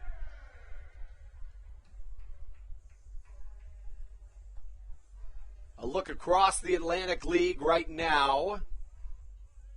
Of course, the Long Island Ducks in York. In the top of the 8th, they're on top of the Revs by a score of 10-3. The West Virginia Power are leading the Gastonia Honey Hunters in Charleston, West Virginia, by a score of 7-0 in the top of the 5th. The Lexington Legends will not host the Lancaster Barnstormers until later this evening. First pitch for that game scheduled at 5:05 Eastern. The count, no balls, 2 strikes to Matt Hibbert. And here comes the pitch. Off speed, misses down low. The count, a ball and 2 strikes. Hibbert to this point in the game is 0 for 4. Did reach once on an error. The 1-2 well struck to the right side, but should be playable from Jared Mitchell, and is. And that's how we cap off a Blue Crabs defeat and a series loss by Southern Maryland in a series finale. The Blue Crabs fall by a final score of 8-2, and their record on the season drops to 26-26. The High Point Rockers advance to 27-26 here in this series finale. Steve and I will take a short break. We'll collect our thoughts before coming right back with a post-game show on the Hometown Real Estate Broadcast Network.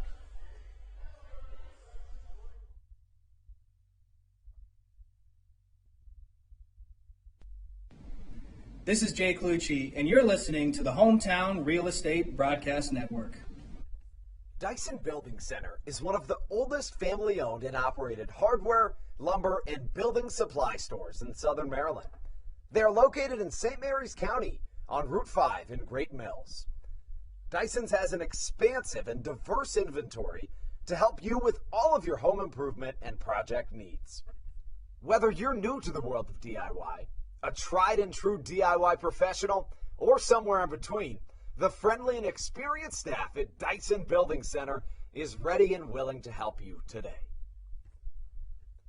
In February of 2020, Regency Furniture Stadium and the Southern Maryland Blue Crabs were given what we view as an honor, being named the 4th mass vaccination site in the state of Maryland. Here's a message from Regency Furniture about the honor that it has been and still is to be one of Maryland's mass vaccination sites, getting our community back to safety.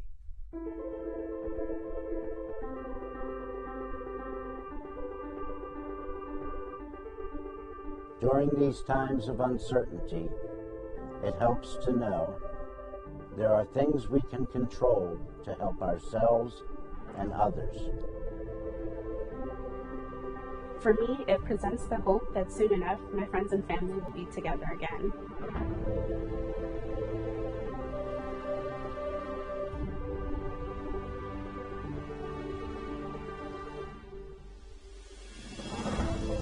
We just want to take this moment to thank the Maryland. This is Jake Marshall, and you're listening to the Hometown Real Estate Broadcast Network. The Southern Maryland Blue Crabs fall by a final score of 8-2 here in Game 7 of a 6-day homestand. As you can see, the diamond dig being set up on the left side of the infield. Of course, a diamond necklace buried somewhere in the infield. And fans will have an opportunity to try to dig it out here at Regency Furniture Stadium. The Blue Crabs fall to 26-26 on the season. Getting the win in the game was Cooper Cassad advancing to 4-0, while Blake Bivens gets the loss, falling to 0-1.